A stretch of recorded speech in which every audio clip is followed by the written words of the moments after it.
కేసులో కేటీఆర్ ను దాదాపు 7 గంటల పాటు సిట్ అధికారులు ప్రశ్నించారు. సిట్ విచారణ తర్వాత మాట్లాడిన కేటీఆర్ బయటికొస్తున్న లీకులకు లోపల జరిగిన దానికి అసలు సంబంధమే లేదన్నారు. ఇక హరీష్ రావు కేటీఆర్ విచారణ ముగియడంతో నెక్స్ట్ కేసీఆర్ కు కూడా సిట్ నోటీసులు ఇస్తారనే ప్రచారం అయితే నడుస్తోంది. సిట్ నోటీస్ ఇస్తే కేసీఆర్ విచారణకు వస్తారని అడ్వకేట్ సోమా భరత్ చెప్పారు. మరోవైపు ఫోన్ ట్యాపింగ్ దోషులను అరెస్ట్ చేయాలని కేంద్ర మంత్రి బండి సంజయ్ డిమాండ్ చేశారు. దీంతో ఫోన్ ట్యాపింగ్ కేసులో అసలు నెక్స్ట్ ఏం జరగనుంది? కేసీఆర్ కు నోటీస్ ఇస్తారా? ఈ కేసులో కీలక వ్యక్తుల అరెస్టులు ఉంటాయా అనే దానిపై ఇవాల్టి డిఎన్ఏలో అనాలిసిస్ చేద్దాం. Good evening Bharat. Good evening. So Harish Rao అయిపోయారు, కేటీఆర్ అయిపోయారు, ఇక నెక్స్ట్ కేసీఆర్ అనే చర్చ అయితే నడుస్తోంది. మీ అనాలిసిస్ ఏంటి? సో మనం విన్నాం, హరీష్ రావు తర్వాత కేటీఆర్ ను విత్ ఇన్ 2-3 days లోనే పిలిచారు. కొంత వేగవంతమైంది సిట్ విచారణ అని మనం భావించాం. అయితే ఇవాళ సిట్ విచారణ తర్వాత హైలైట్స్ 2-3 అంశాల విషయాల్లో చెప్పుకోవాలి. కేటీఆర్ ప్రెస్ కాన్ఫరెన్స్ లో మాట్లాడిన తర్వాత 2 అంశాల మీద మనకు క్లారిటీ వచ్చింది. ఏవైతే లీక్స్ ఇస్తున్నారో ప్రభుత్వం నుంచి, పోలీస్ శాఖ నుంచి మీడియాను తప్పుదోవ పట్టించే విధంగా లీక్స్ ఇస్తున్నారో అవన్నీ కూడా ఉద్దేశపూర్వకంగా చేస్తున్నట్టు మనకు అర్థమవుతుంది కేటీఆర్ విచారణ తర్వాత. ఎందుకంటే క్లియర్ గా ప్రెస్ కాన్ఫరెన్స్ లో కేటీఆర్ 2 విషయాలు చెప్పారు. ఒకటి, రాధాకిషన్ రావును కేటీఆర్ ను కలిపి విచారించారని చెప్పి అన్ని మీడియా సంస్థలు రాశారు, ఇంక్లూడింగ్ మనం కూడా. ఎందుకంటే పోలీసు నుంచి లీక్ వచ్చింది, రాధాకిషన్ రావును కేటీఆర్ ను కలిపి, ఇద్దరిని కలిపి కూర్చోబెట్టి ప్రశ్నించారని పోలీస్ శాఖ నుంచి లీక్ వచ్చింది. దాని మీద కేటీఆర్ ప్రెస్ కాన్ఫరెన్స్ లో ఏమన్నారో ఒకసారి పీసీఆర్ ఉంటే బయట ప్లే చేయగలరు. ఎస్.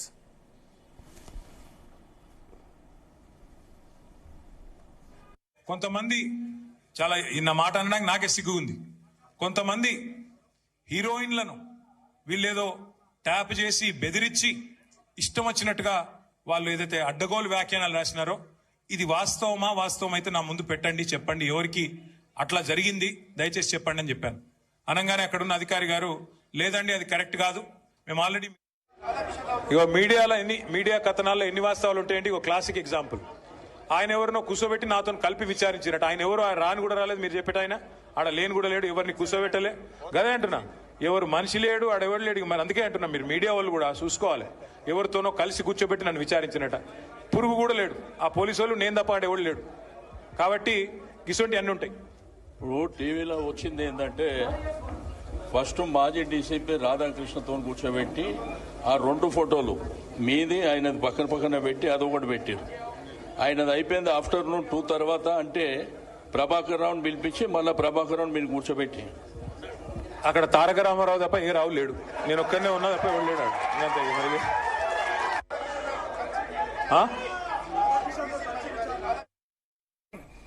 క్లారిటీగా ఉంది ఇక్కడ. రెహానా ఏంటి, రాధాకిషన్ రావును కేటీఆర్ ను కలిపి కూర్చోబెట్టారని లీక్ ఇచ్చారు. అన్ని మీడియా ఛానల్స్ క్యారీ చేసాయి, ఇంక్లూడింగ్ మనమని కూడా చెప్తున్నాం. మనం కూడా తప్పు చేసాం. మీడియా ఇచ్చేవన్నీ వార్తలు కూడా కరెక్ట్ గా, తప్పు అయితే తప్పని ఒప్పుకోవాలి. సో కేటీఆర్ అంత బల్ల గుద్ది నేను తప్ప ఏ రావు లేడు అక్కడ, అంటే కల్వకుంట్ల తారక రామారావు తప్ప ఏ రామారావు లేడు అని అన్నప్పుడు స్పెసిఫిక్ గా తలసాని శ్రీనివాస్ యాదవ్ మైక్ తీసుకొని మరీ అడిగారు. ఏంటి, రాధాకిషన్ రావు ఉన్నారు మొదలు, తర్వాత ప్రభాకర్ రావు ఉన్నారు, మిమ్మల్ని ఇద్దరిని కలిపి కూర్చోబెట్టి విచారించారంటే ఏ రావు లేడు, ఒక పోలీసులు నేను తప్ప ఏ పురుగు కూడా లేదు అని కేటీఆర్ చెప్పారు. దీన్ని బట్టి ఈ ఇస్తున్న లీక్స్ ఏవైతే ఉన్నాయో ఇవి మిస్గైడ్ చేయడం, అంటే కేటీఆర్ ను లేకపోతే హరీష్ రావును వాళ్ళ లాస్ట్ టైం మొన్న హరీష్ రావుకు సంబంధించి కూడా లీక్ ఇచ్చారు. లీక్ ఇచ్చినప్పుడు జనరల్ గా ఏంటంటే కొన్ని బయట చెప్పడం, ఇన్వెస్టిగేషన్ జరుగుతున్నప్పుడు బయట చెప్పడానికి ఉండదు. సో లీక్స్ ఇస్తే గనక మీడియా ట్రస్ట్ చేసి వాటిని వేస్తుంది. కానీ ఈ లీక్స్ ఉద్దేశపూర్వకంగా కేటీఆర్ ను ఆయన పరువు ప్రతిష్టల్ని దెబ్బతీసే విధంగా లీక్స్ ఉన్నట్టు మనకు చాలా క్లియర్ గా అర్థమవుతుంది. ఒకవేళ, ఎందుకంటే ఇప్పుడు కేటీఆర్ ను చేసిన ఇన్వెస్టిగేషన్ సాక్షిగా పిలిచారు కాబట్టి వీడియో రికార్డింగ్ చేసి మరీ చేస్తారు ఈ ఇన్వెస్టిగేషన్. సెక్షన్ 160 సిఆర్పిసి కింద ఇచ్చారు కాబట్టి నిజంగా రాధాకిషన్ రావుతో కలిసి విచారణ చేపడితే ఆ వీడియో బయట పెట్టొచ్చు. పోలీస్ డిపార్ట్మెంట్, లేదా మరికొద్దిసేపట్లో ప్రెస్ నోట్ వస్తుంది సజ్జనార్ దగ్గర నుంచి, లేదు మేము రాధాకిషన్ రావును కేటీఆర్ను ఇద్దరిని కలిపి విచారించాలని ప్రభుత్వం నుంచి కౌంటర్ రావాలి. ఇప్పుడు వస్తే పోలీస్ డిపార్ట్మెంట్ నుంచి రావాలి. వస్తే ఏందన్నట్టు అర్థం నిజంగానే అది జరిగింది, కేటీఆర్ అబద్ధం ఆడుతున్నట్టు. సో ఇప్పుడు కేటీఆర్ అంత బల్లగుద్ది మరీ ప్రెస్ కాన్ఫరెన్స్ లో నన్ను తప్ప ఎవరిని విచారించలేదు, రాధాకిషన్ రావు లేనే లేడు అని చెప్పాడంటే ఏంటి అర్థం? ప్రభుత్వం లేదా పోలీస్ డిపార్ట్మెంటు కాంగ్రెస్ పార్టీ నుంచి వస్తున్న లీక్స్ శుద్ధ అబద్ధం అని మనకు స్పష్టంగా అర్థమవుతుంది. రెండవది, హీరోయిన్స్ గురించి నేను చాలా కాలంగా చెప్తూ వస్తున్నాను. కేటీఆర్ మీద తప్పుడు ప్రచారం చేస్తున్నారు ఫోన్ ట్యాపింగ్ వ్యవహారంలో. నేను ఒకటి నమ్ముతున్నా, ఫోన్ ట్యాపింగ్ జరిగింది, ప్రతిపక్ష నేతల ఫోన్ ట్యాపింగ్ జరిగింది, రేవంత్ రెడ్డి జరిగింది, బండి సంజయ్ జరిగింది, ఇంకా చాలా మంది జరిగింది. జరగడంలో పోలీసులు అత్యుత్సాహం ఉందా, కేసీఆర్, కేటీఆర్, హరీష్ రావు, సంతోష్ రావు వీళ్ళందరి పాత్ర ఉందా అన్నది నిగ్గు తేల్చాలి. రాజకీయ నాయకులకి తర్వాత కొద్దిమంది election related fund Munugode, Huzurabad, Dubbaka ఇవన్నీ గెలిచేందుకోసం అప్పట్లో అధికార పార్టీగా ఉన్న బీఆర్ఎస్ ఫోన్ ట్యాపింగ్ కి పాల్పడిందని నేను బలంగా నమ్ముతున్నా. అదే సమయంలో హీరోయిన్ల ఫోన్ల ట్యాపింగ్ జరిగిందని నేను నమ్మటం లేదు. చాలా రకరకాలుగా చాలా బ్లేమ్ గా జరిగింది. ఎందుకు నమ్మట్లేదంటే హీరోయిన్ల ఫోన్ ట్యాపింగ్ జరిగితే ఈ పార్టీకే ఆ హీరోయిన్లను సిట్ విచారణకు పిలిచేది. ఇప్పుడు ఆల్మోస్ట్ అందరినీ పిలిచారు, ఫోన్ ట్యాపింగ్ గురైన వాళ్ళందరినీ కూడా పిలిచారు. సో కొండా సురేఖ గతంలో ఏదైతే ఆరోపణ గుప్పించారో సమంతాను విచారణకు పిలిచేవాళ్ళు కదా. తర్వాత కేటీఆర్ తో ఒక హీరోయిన్ కు సన్నిహిత సంబంధాలు ఉన్నాయని ప్రతి ఒక్కడు రాష్ట్రంలో, 2 రాష్ట్రాల్లో ఉన్న ప్రతి ఒక్కడు కూడా ఏదో తెలిసినట్టు రాస్తూ ఉంటారు అందరూ ఆ కింద కామెంట్స్ లో, ఈ రావు ఆ రావు అని చెప్పి. ఆ హీరోయిన్ ఫోన్ కనుక ట్యాప్ చేసి ఉంటే గనక పిలిచేవాళ్ళు కదా, ఆ హీరోయిన్ కూడా పిలిచేవాళ్ళు కదా, సమంత కాకుండా ఇంకో హీరోయిన్ కూడా. చాలా బ్లేమ్ చేశారు కదా. ఇప్పుడు ఆయన స్పెసిఫిక్ గా ఏమన్నారు ఒకసారి వినండి. కేటీఆర్ హీరోయిన్ల ఫోన్ ట్యాపింగ్ గురించి అధికారులను క్వశ్చన్ అడిగాను అని చెప్పి ఆయన బయట చెప్పారు. చెప్పినప్పుడు ఒకసారి కేటీఆర్ ఏమన్నారు విందాం హీరోయిన్ల ఫోన్ ట్యాపింగ్ గురించి. కొంతమంది చాలా ఇన్న మాట అనడానికి నాకే సిగ్గు ఉంది. కొంతమంది హీరోయిన్లను వీళ్ళేదో ట్యాప్ చేసి బెదిరించి ఇష్టం వచ్చినట్టుగా వాళ్ళు ఏదైతే అడ్డగోలు వ్యాఖ్యానాలు రాసినారో ఇది వాస్తవం అయితే నా ముందు పెట్టండి, చెప్పండి ఎవరికి అట్లా జరిగింది దయచేసి చెప్పండి అని చెప్పాను. అనగానే అక్కడున్న అధికారి గారు లేదండి అది కరెక్ట్ కాదు, మేము ఆల్రెడీ మీడియాకి చెప్పాం కదా అన్నారు. నేను అన్నది ఏంటంటే అయ్యా మరి మీరు కరెక్ట్ కాదు అని మీరు చెప్పిందేమో ఎక్కడో ఇంతంత వస్తుంది, మరి ఇష్టం వచ్చినట్టు మీరు ఇన్ని రోజులు నడిపిన కథనాలకు ఎవరు బాధ్యులు? మా కుటుంబాలకు, మాకు కలిగిన క్షోభకు, మా వ్యక్తిత్వ హననానికి ఎవరు బాధ్యులు? ఈ లీకులు మీరు నిరోధించలేరని అడిగిన. సో ఆయన స్పెసిఫిక్ గా ప్రెస్ కాన్ఫరెన్స్ లో నేను సిట్ అధికారులు నేను క్వశ్చన్ అడిగాను, జరిగిందా హీరోయిన్ల ఫోన్ ట్యాపింగ్ జరిగినట్టు ఏమైనా ఉందా, ఎవిడెన్స్ ఉందా తీసుకురండి అంటే లేదు మేము దాని మీద ఇదివరకే క్లారిఫై చేశాము, అది లేదని చెప్పాం కదా అని అన్నారు. అంటే ఏందన్నట్టు ఇప్పుడు కాంగ్రెస్ నేతలు కానీ లేదా మిగతా వాళ్ళు కానీ ఏదైతే వాడుతున్నారో, నేను కాంగ్రెస్ నేతలు కానీ మిగతా వాళ్ళకి ఏంటంటే పబ్లిక్ లైఫ్ లో ఉన్నప్పుడు ఒక వ్యక్తిత్వ హరణం ఎవరిది చేయడం అయినా కరెక్ట్ కాదు. అది కోమటిరెడ్డిదైనా కేటీఆర్దైనా ఎవరికైనా కరెక్ట్ కాదు. రెండోది వ్యక్తిగత విషయాలను తీసుకొచ్చి చర్చిస్తే అసలు విషయాలు పక్కదోవ పడతాయి. అంతేనా కాదా? కేటీఆర్ కు వాళ్ళతో సంబంధాలు ఉన్నాయి, వీళ్ళతో సంబంధాలు ఉన్నాయి, హీరోయిన్ల ఫోన్లు ట్యాప్ చేశారని ఎప్పుడు కాదు 5-6 సంవత్సరాలుగా ఒక ప్రచారం ప్రతి ఒక్కడు గిట్టని వాడల్లో కూడా ఫేస్బుక్ లో వాటిలో రాసేయడం. అంతేనా కదా? మా ఈ వీళ్ళతో సంబంధాలనట వాళ్ళతో సంబంధాల నిజం ఇక్కడ ఉండే చోట అబద్ధం మొత్తం తిరిగి వస్తుంది అంటారు, అదేదో సామెత ఉంది కదా. సో అది నిజమా అబద్ధమా పక్కన పెడితే, వేరే వాళ్ళతో సంబంధాలు ఉన్నాయి అవన్నీ పక్కన పెడితే, ఫోన్ ట్యాపింగ్ అయితే హీరోయిన్లది జరగలేదు అని చెప్పడానికి ఏంటంటే ఏ మాత్రం ఎవిడెన్స్ ఉన్నా కాంగ్రెస్ ప్రభుత్వం బయట పెట్టేది. ఆ హీరోయిన్లను సిట్ విచారణకు పిలిచేవాళ్ళు. హీరోయిన్ల ఫోన్ ట్యాపింగ్ జరిగిందన్నది 100కి 200% అబద్ధం. లేకపోతే ఆయన ప్రెస్ కాన్ఫరెన్స్ లో ధైర్యంగా చెప్పేవాళ్ళు కాదు. నేను సిట్ వాళ్ళని అడిగాను, ఎందుకంటే వీడియో రికార్డింగ్ ఉంటుంది, చాలా మంది తెలీదు. ఈ కేసు విచారణ జరిగినప్పుడు ఇప్పుడు సిఆర్పిసి సెక్షన్ 160 కింద పిలిచినప్పుడు వీడియో రికార్డింగ్ ఉంటుంది. నిజంగా కేటీఆర్ అడిగాడా లేదా ఆ విషయం, లేదా నిజంగా హీరోయిన్ల ఫోన్ ట్యాపింగ్ జరుగుంటే ఈ పార్టీకి పిలిచుండేవాళ్ళు కదా. సో ఈ రెండు విషయాలలో క్లారిటీ వచ్చింది. రెండోది ఏమందంటే రాజకీయాల్లో నేను మళ్ళీ చెప్తున్నా, అది ఒకవేళ నిజంగానే సరే ఫోన్ ట్యాపింగ్ జరగకుండా కేటీఆర్కు ఎవరితోనూ సంబంధాలు ఉన్నాయనుకుందాం.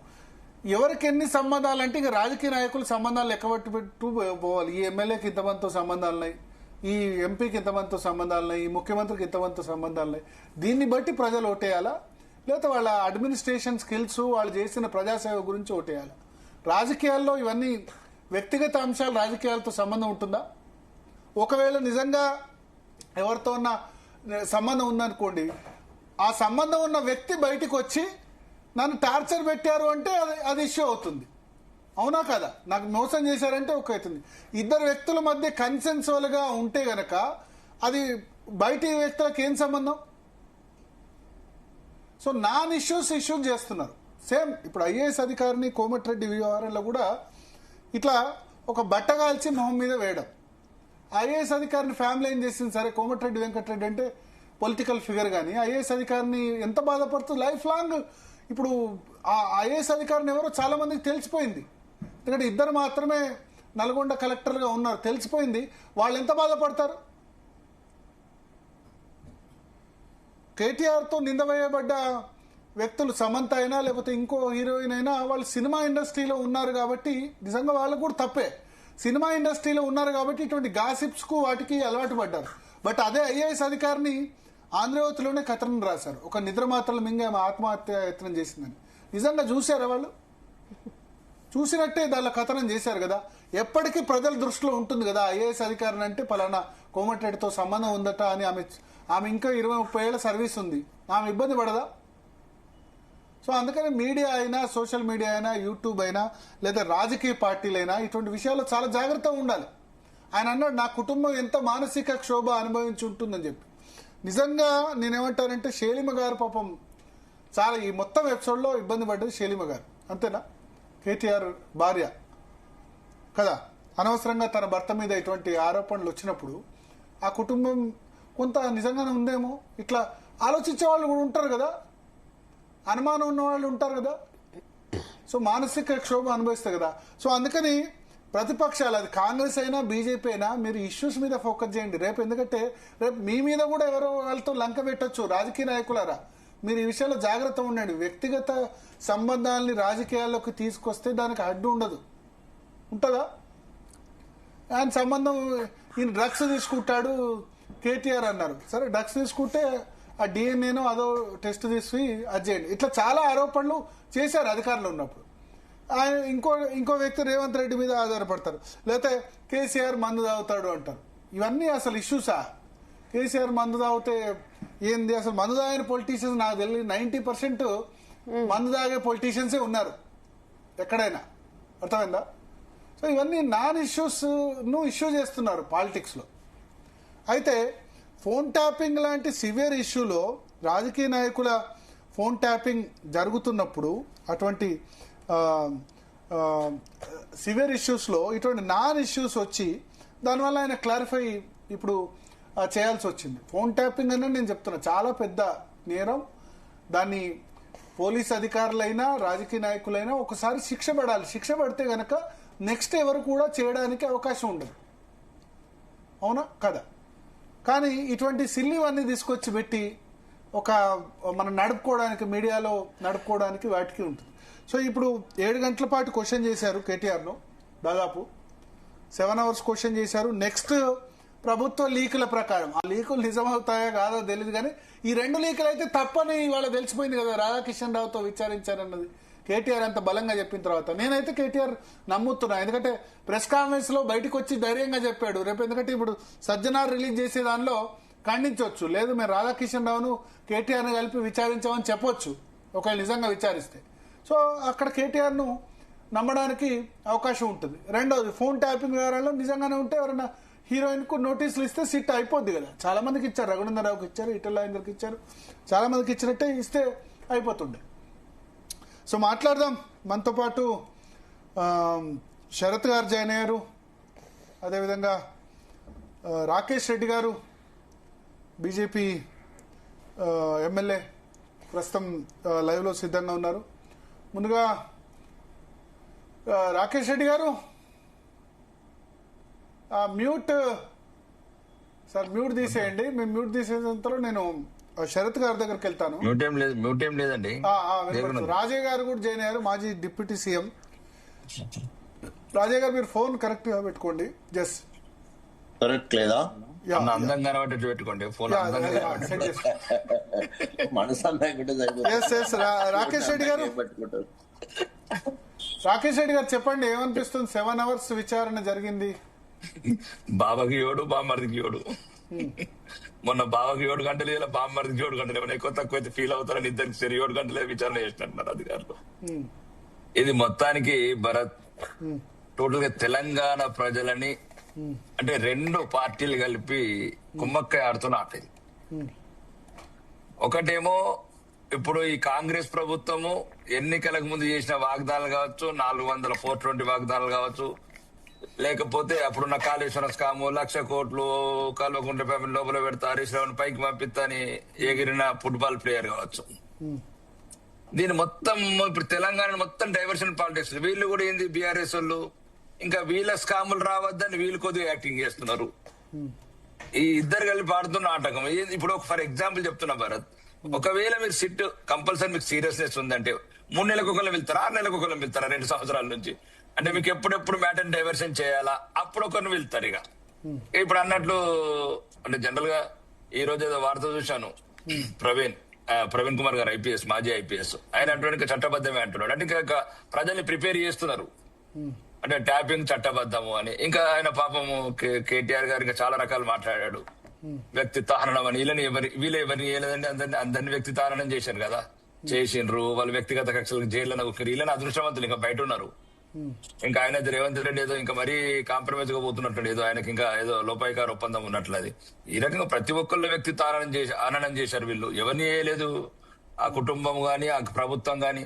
కాబట్టి దీని వల్ల తెలంగాణ ప్రజలకు చాలా నష్టం. ఈ సిట్ అధికారులకు గాని సజ్జనాർക്ക് గాని ఏ కొద్దిగా సీరియస్నెస్ ఉంటే దీని మీద ఇమ్మీడియట్లీ ఏదైనా మన ఏమంటారు ఒక ప్రత్యేకంగా ఒక షెడ్యూల్ పెట్టండి. ఎవ్రీడే 1 month కంప్లీట్ చేయండి. కథం ఉంటే ఉన్నదనండి, లేకపోతే లేదనండి. ఎందుకు ఈ తెలంగాణ ప్రజలను మోసం చేస్తున్నారు ఈ 2 పార్టీలు కలిపి?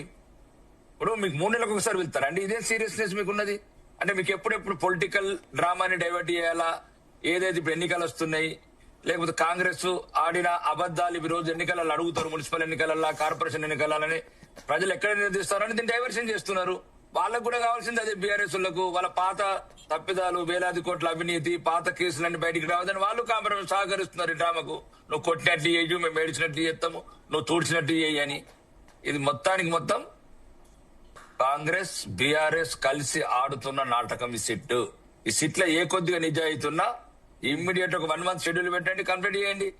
ఆ రావో ఈ రావో ఏ రావో ఇప్పుడు ఎప్పుడైనా కదా తారక రామారావు, అందరు ఏ రావులు లేరు, నేను ఒక తారక రామే ఉన్నాను. కానీ రావులు ఎవరెవరు ఉన్నారు, తిరుపతి అన్నలు ఎవరు, ఎన్ని రోజులు ఆడతారండి ఇవన్నీ? ఏం లేకపోతే జైళ్ళ వల్ల నెలల తరబడి ఎందుకు ఉంచారు? ఇదంతా ఉత్తుత్తిది అయితే ఇన్ని నెలలు ఎందుకు చేస్తున్నారు తెలంగాణ ప్రజలు? ఆయన చెప్పింది ఏంటంటే ఇప్పుడు మధ్యాహ్నం నుంచి మీడియాలో వచ్చింది, రాధాకిషన్ రావును ప్రభాకర్ రావును కేటీఆర్ కలిపి విచారించారు అన్నందుకు పోలీసులు నేను తప్ప ఏ రావు లేడు, నన్ను కలిపి విచారించలేదు, ఇదంతా తప్పుడు లీకులు ఇస్తున్నారు అని చెప్పారు. నేనేమంటున్నాను భారత్, ఇప్పుడు వాళ్ళు జైళ్ళలో ఎందుకు ఉంచారు అంత పెద్ద ఐపీఎస్ ఆఫీసర్లని? అమెరికాకి వెళ్ళి తెలంగాణ ప్రజల డబ్బులు పంపించి అమెరికాకి తెప్పించడం ఎందుకు? సుప్రీంకోర్టులో కోర్టు పెట్టడం ఎందుకు? ఎవరి సొమ్మిది? ఏమన్నా రేవంత్ రెడ్డి సొమ్మ, లేకపోతే ఇంకెవరి సొమ్మిది? మీరు ఏం మాట్లాడుతున్నారు భారత్? తెలంగాణ ప్రజలకు కావాల్సినవి ఏంది? నీళ్ళెటువా, నిధులెటువా, నియామకాలెటువా? అంటే మీరు మొత్తానికి డైవర్షన్ పాలసీ చేస్తున్నారు. 35,000 కోట్ల కంప్లీట్, పాలమూరు రంగారెడ్డి 85 కోట్లకు తెచ్చిండ్రు, కాళేశ్వరంలో 1,40,000 కోట్లకు తీసుకెళ్లిండ్రు. ఇవన్నీ చర్చలు జరగాలి కదా. ఎందరో సినిమా తారలు ఎంతమంది సురు పోసుకుంటారండి? సినిమా తారల గురించి క్లారిటీ ఇచ్చారు రాకేష్ రెడ్డి గారు. సినిమా తారలు అయితే సిట్ నోటీస్ ఎందుకు ఇవ్వలేదు? సినిమా తారలది అది తర్వాత ఇస్తారు. ఇప్పుడు కేటీఆర్ ప్రెస్ కాన్ఫరెన్స్ మీరు చూసినట్లేరు. ఆయన సిట్ అఫీషియల్స్ ని నేను అడిగాను, సినిమా తారాలది ఎవరిదైనా ఫోన్ ట్యాపింగ్ అయిందా అని అడిగితే సిట్ అఫీషియల్స్ మేము ఇదివరకే క్లారిఫై చేశాం, ఎవరిది కాలేదని చెప్పాం కదా అని తనతో సిట్ అధికారులు చెప్పినట్టు కేటీఆర్ ఇప్పుడు ప్రెస్ కాన్ఫరెన్స్ లో చెప్పారు. నేను విన్నాను. కేటీఆర్ గారు అంటే కేటీఆర్ అడగంగా ఇచ్చేస్తారా? ఇక కేటీఆర్ అడగంగా ఇచ్చేస్తారు. జరగలేదు అని చెప్పారంటారు. ఆయన చెప్పినట్టు ఏమైనా ఎవిడెన్స్ ఉందా మీ దగ్గర? కేటీఆర్ చెప్తున్నాడు కదా, చెప్తే సిట్ బయట పెట్టాలి. కేటీఆర్ అక్యూజ్డ్ అండి. ఒకవేళ నిజంగా జరిగితే సిట్ బయట పెడతారు కదా, లేదు చేశారు వాళ్ళకి ఎప్పుడు మళ్ళీ ఒక రోజు తెలంగాణ ప్రజలు ఏదైనా అడిగారు అనుకోండి, నిలదీసి అడిగారు అనుకోండి సమస్యల మీద, అప్పుడు పెడతారు. ఇది సినిమా తారాలు ఒక గొంతు పెడతారు, లేకపోతే గ్రాఫిక్స్ చేపిస్తారు. ఎక్కడి నుంచి ఇప్పుడు ఒకటండి, ఇప్పుడు దయచేసి భరత్ గారు సిట్ ఏదైతే హైకోర్టు సబ్మిట్ చేసిందో ఆ రిపోర్ట్ బయట పెట్టమనండి. దాంట్లో క్లియర్ గా హైకోర్టులో వెరీ సీరియస్ గా డిస్కషన్ జరిగినాయి. హైకోర్టులో ఏదైతే చార్జ్ షీట్ ఉందో అది ఉంది, పబ్లిక్ ఫోరం లో ఉంది. అది కాదు, కొద్దిగా కాన్ఫిడెన్షియల్ డాటా ఇచ్చారు, కాన్ఫిడెన్షియల్ సీల్డ్ కవర్లు ఇచ్చారు. అది పెట్టమను దమ్ముంటే. సత్యనారాయణ గారికి చెప్తున్నాను, దమ్ముంటే సీల్డ్ కవర్లు ఇచ్చిన డాటా పెట్టమను. ఆ జడ్జిలతో ఏ జడ్జిలు ట్యాపింగ్ చేశారు? ఇది ఒకటి భరత్, ఇది మొత్తానికి మొత్తం రెండు పార్టీలు ఆడుతున్న నాటకం అండి. ఇది తెలంగాణ ప్రజలకు మధ్యన ఇద్దరు కలిసి మోసం చేశారు. వాళ్ళ అవినీతిని బయటికి రావద్దని వాళ్ళు ఈ టైంలో వీళ్ళేదైతే అబద్దాలు, ఈ 6 గ్యారంటీలు, ఈ 420 గ్యారంటీలు బయటికి రావద్దని. ఇప్పుడు నేనే పోయాను, కళ్యాణ లక్ష్మి చెక్కులు వెళ్తే అందరు తులం బంగారం అడుగుతున్నారు. నేనేం చెప్పాలో నాకు అర్థం కాలేదు. ఆయన అమెరికా పోయిండమో తీసుకొత్తరచ్చు, ఆయన మధ్యన దావోస్ లో అడిగింటే స్విట్జర్లాండ్ గిట్ట బంగారం కొంటున్నారచ్చు, శ్రీధర్ బాబు గిట్లా ఏదో బంగారం దుకాణం కనబడ్డారని చెప్పిన. మరి ఏం చెప్పమంటావు? ఇప్పుడు ఎమ్మెల్యేగా వాగ్దానాలు చేసిండ్రు. నేనేమంటున్నాను, ఒకవేళ చిత్తశుద్ధి ఉంటే మీరు ప్రజలకు ఇచ్చిన వాగ్దానాలు నిర్మించుకోండి. ఇవన్నీ చౌకబారు సిట్లు పెట్లు ఇవన్నీ ఎందుకు భరత్? ఒకవేళ మీకు సిట్ మీద నిజంగానే ట్యాపింగ్ మీద తీర్చాలి, కరెక్టే. అది ఎంతో మంది ఇంతకు ముందు డిబేట్లో బాగా ఆవేశంగా మాట్లాడాను. ఎందుకంటే వీళ్ళు తేలుస్తారు అనుకున్నాను, వీళ్ళు ఏం తేల్చరు. నువ్వు దొందే దొంగ అన్నట్టున్నది. కాబట్టి ఇప్పుడు టెలిఫోన్ ట్యాపింగ్ ఎంత సీరియస్ ఎంత సొంత భార్యల టెలిఫోన్ ట్యాపింగ్ ఉన్నారు. ఇంక అంత ప్రత్యక్ష సాక్ష్యం ఈ తెలంగాణలో మా కవితక్క నా సొంత భర్త ఫోన్ కూడా నేను దుర్మార్గులు అని చెప్పింది. ఇంకా దీనికి ఏం కావాలండి భరత్? ఇప్పుడు ఎవరి కవిత గారు, కల్వకుంట్ల కవిత గారు, మాజీ పార్లమెంట్ సభ్యురాలు, మొన్నటి వరకు మాజీ ఎమ్మెల్సీ గారు, గౌరవనీయ మాజీ ముఖ్యమంత్రి కూతురు గారు, కేటీఆర్ గారు సోదరి గారు, హరీష్ రావు గారు మరదలు గారు, ఇంత పెద్ద ఒక ఉన్నతమైన హోదాలున్న వ్యక్తి క్లియర్ గా స్టేట్మెంట్ ఇచ్చింది. చివరికి దుర్మార్గులు నన్ను నా భర్తను కూడా నమ్మలేదు, నా భర్త టెలిఫోన్ ట్యాపింగ్ చేసిండన్నది. అంటే అది కూడా అబద్ధమేనా? ఇగో స్టేట్మెంట్లు ఇవ్వడము, ప్రెస్ మీట్లు పెట్టడము, రకరకాల ఓన్ ఛానల్స్ పెట్టుకోవడము, ఇవన్నీ చెప్తున్నాను భరత్. ఇవన్నీ తెలంగాణ ప్రజల కనువిప్పు కావాలి. దయచేసి ప్రభుత్వాలను ఎన్నుకుంటప్పుడే సరైన వ్యక్తులను ఎన్నుకోండి, సరైన ప్రభుత్వాలను ఎన్నుకోండి. లేకపోతే మీ బతుకులు రాతలు మారాయి, మీ భవిష్యత్తు మారది. ఎటువంటి ఇప్పుడు ఎక్కడ ఉందని చర్చ? విద్య మీద లేదు, వైద్యం మీద లేదు, ఉపాధి మీద లేదు, అలా వాగ్దానం మీద లేదు, అవినీతి మీద లేదు. సినిమా తారలకు ఇచ్చారా? ఇప్పుడు కేటీఆర్ ఏమంటున్నాడండి, నేను అడిగాను అంటే నువ్వు అడగంగానే ఇస్తారుగా అంటే ఏందని ఫ్రెండ్స్ సౌత్ ఫ్రెండ్స్ ఎట్లా? నేను అడిగాను సినిమా తారలు ఏమైనా లింక్స్ ఉన్నాయా నాకు చెప్పండి అంటే చెప్పేటప్పుడు చెప్తారు, లేకపోతే ఎందుకు వస్తుందండి? ఇప్పుడు ఉదాహరణకు ఈ ప్రభుత్వంలో ఒక మంత్రి గారే చెప్పారు, కోర్టులో కేసు నడుస్తుంది డైరెక్ట్. ఈ లింక్ ఎట్లా వచ్చిందండి? ఆమెకు ఎట్లా తెలిసింది అంతా? ఒక సంసారం నిప్పులు పోసినామని ఇవన్నీ వినాలంటే అసహ్యంగా ఉంటది భరత్. వీళ్ళన్నీ వేసారు ఈ దుర్మార్గులు, అన్ని ఉన్నాయి. కానీ వీళ్ళందరూ కాంప్రమైజ్ అయిపోయారు. ఒకవేళ రేపు ఎప్పుడైనా మంచి నిజాయితీ గల ప్రభుత్వం వచ్చినప్పుడు అందరినీ మంచిగా పర్ఫెక్ట్ గా ట్రీట్మెంట్ ఇస్తాం. ఓకే, రాజయ్య గారు ఏమంటారు? రాజయ్య గారు మ్యూట్ తీసి మాట్లాడండి. అన్ని చేశారు మీరు అంటున్నారు రాకేష్ రెడ్డి గారు. అయితే రాజయ్య గారు వినబడుతుందా? మ్యూట్ తీసేసి మాట్లాడండి. నా మాట్లాడే రాజయ్య గారు మ్యూట్ తీసేయండి. మ్యూట్ లో ఉన్నారు మీరు, వాయిస్ రావట్లేదు. రాజయ్య గారు వాయిస్ రావట్లేదు. మ్యూట్ అన్మ్యూట్ చేయొచ్చా? పీసీఆర్ మాట్లాడుతూ ఉండండి, మీరు మాట్లాడుతూ ఉండండి. రాజయ్య గారు మాట్లాడుతూ మ్యూట్ తీసేయండి.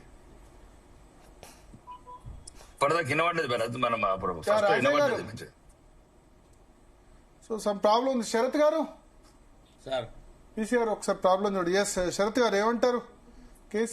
కేటీఆర్ ప్రెస్ కాన్ఫరెన్స్ చూసారా మీరు? చూసాను వర్డ్ బై వర్డ్ చూసాను. చాలా డ్రామాటిక్ గా చెప్పినాడు. నేను ఆఫీసర్లనే డైరెక్ట్ గా ప్రశ్నించినాను. మా గురించి అన్ని తప్పుడు సమాచారం వస్తున్నప్పుడు మీరు ఏం చేస్తున్నారు అంటే మేము ఆల్రెడీ ఒక క్లారిఫికేషన్ ఇచ్చినాము. సినిమా తారల విషయంలో మిగతావి అని వాళ్ళు చెప్పినారు. తర్వాత ఆయన పత్రికల్లో వేడుకున్నారు ఏమని, తప్పుడు కథనాలు రాయకండి అది ఇది అని. అసలు కేటీఆర్ ఆ రకమైనటువంటి అంటే ఆర్గ్యుమెంట్ చేయడము చాలా నీచమైందండి. అసలు సోషల్ మీడియా ఛానళ్ళని పెట్టిందే వాళ్ళు.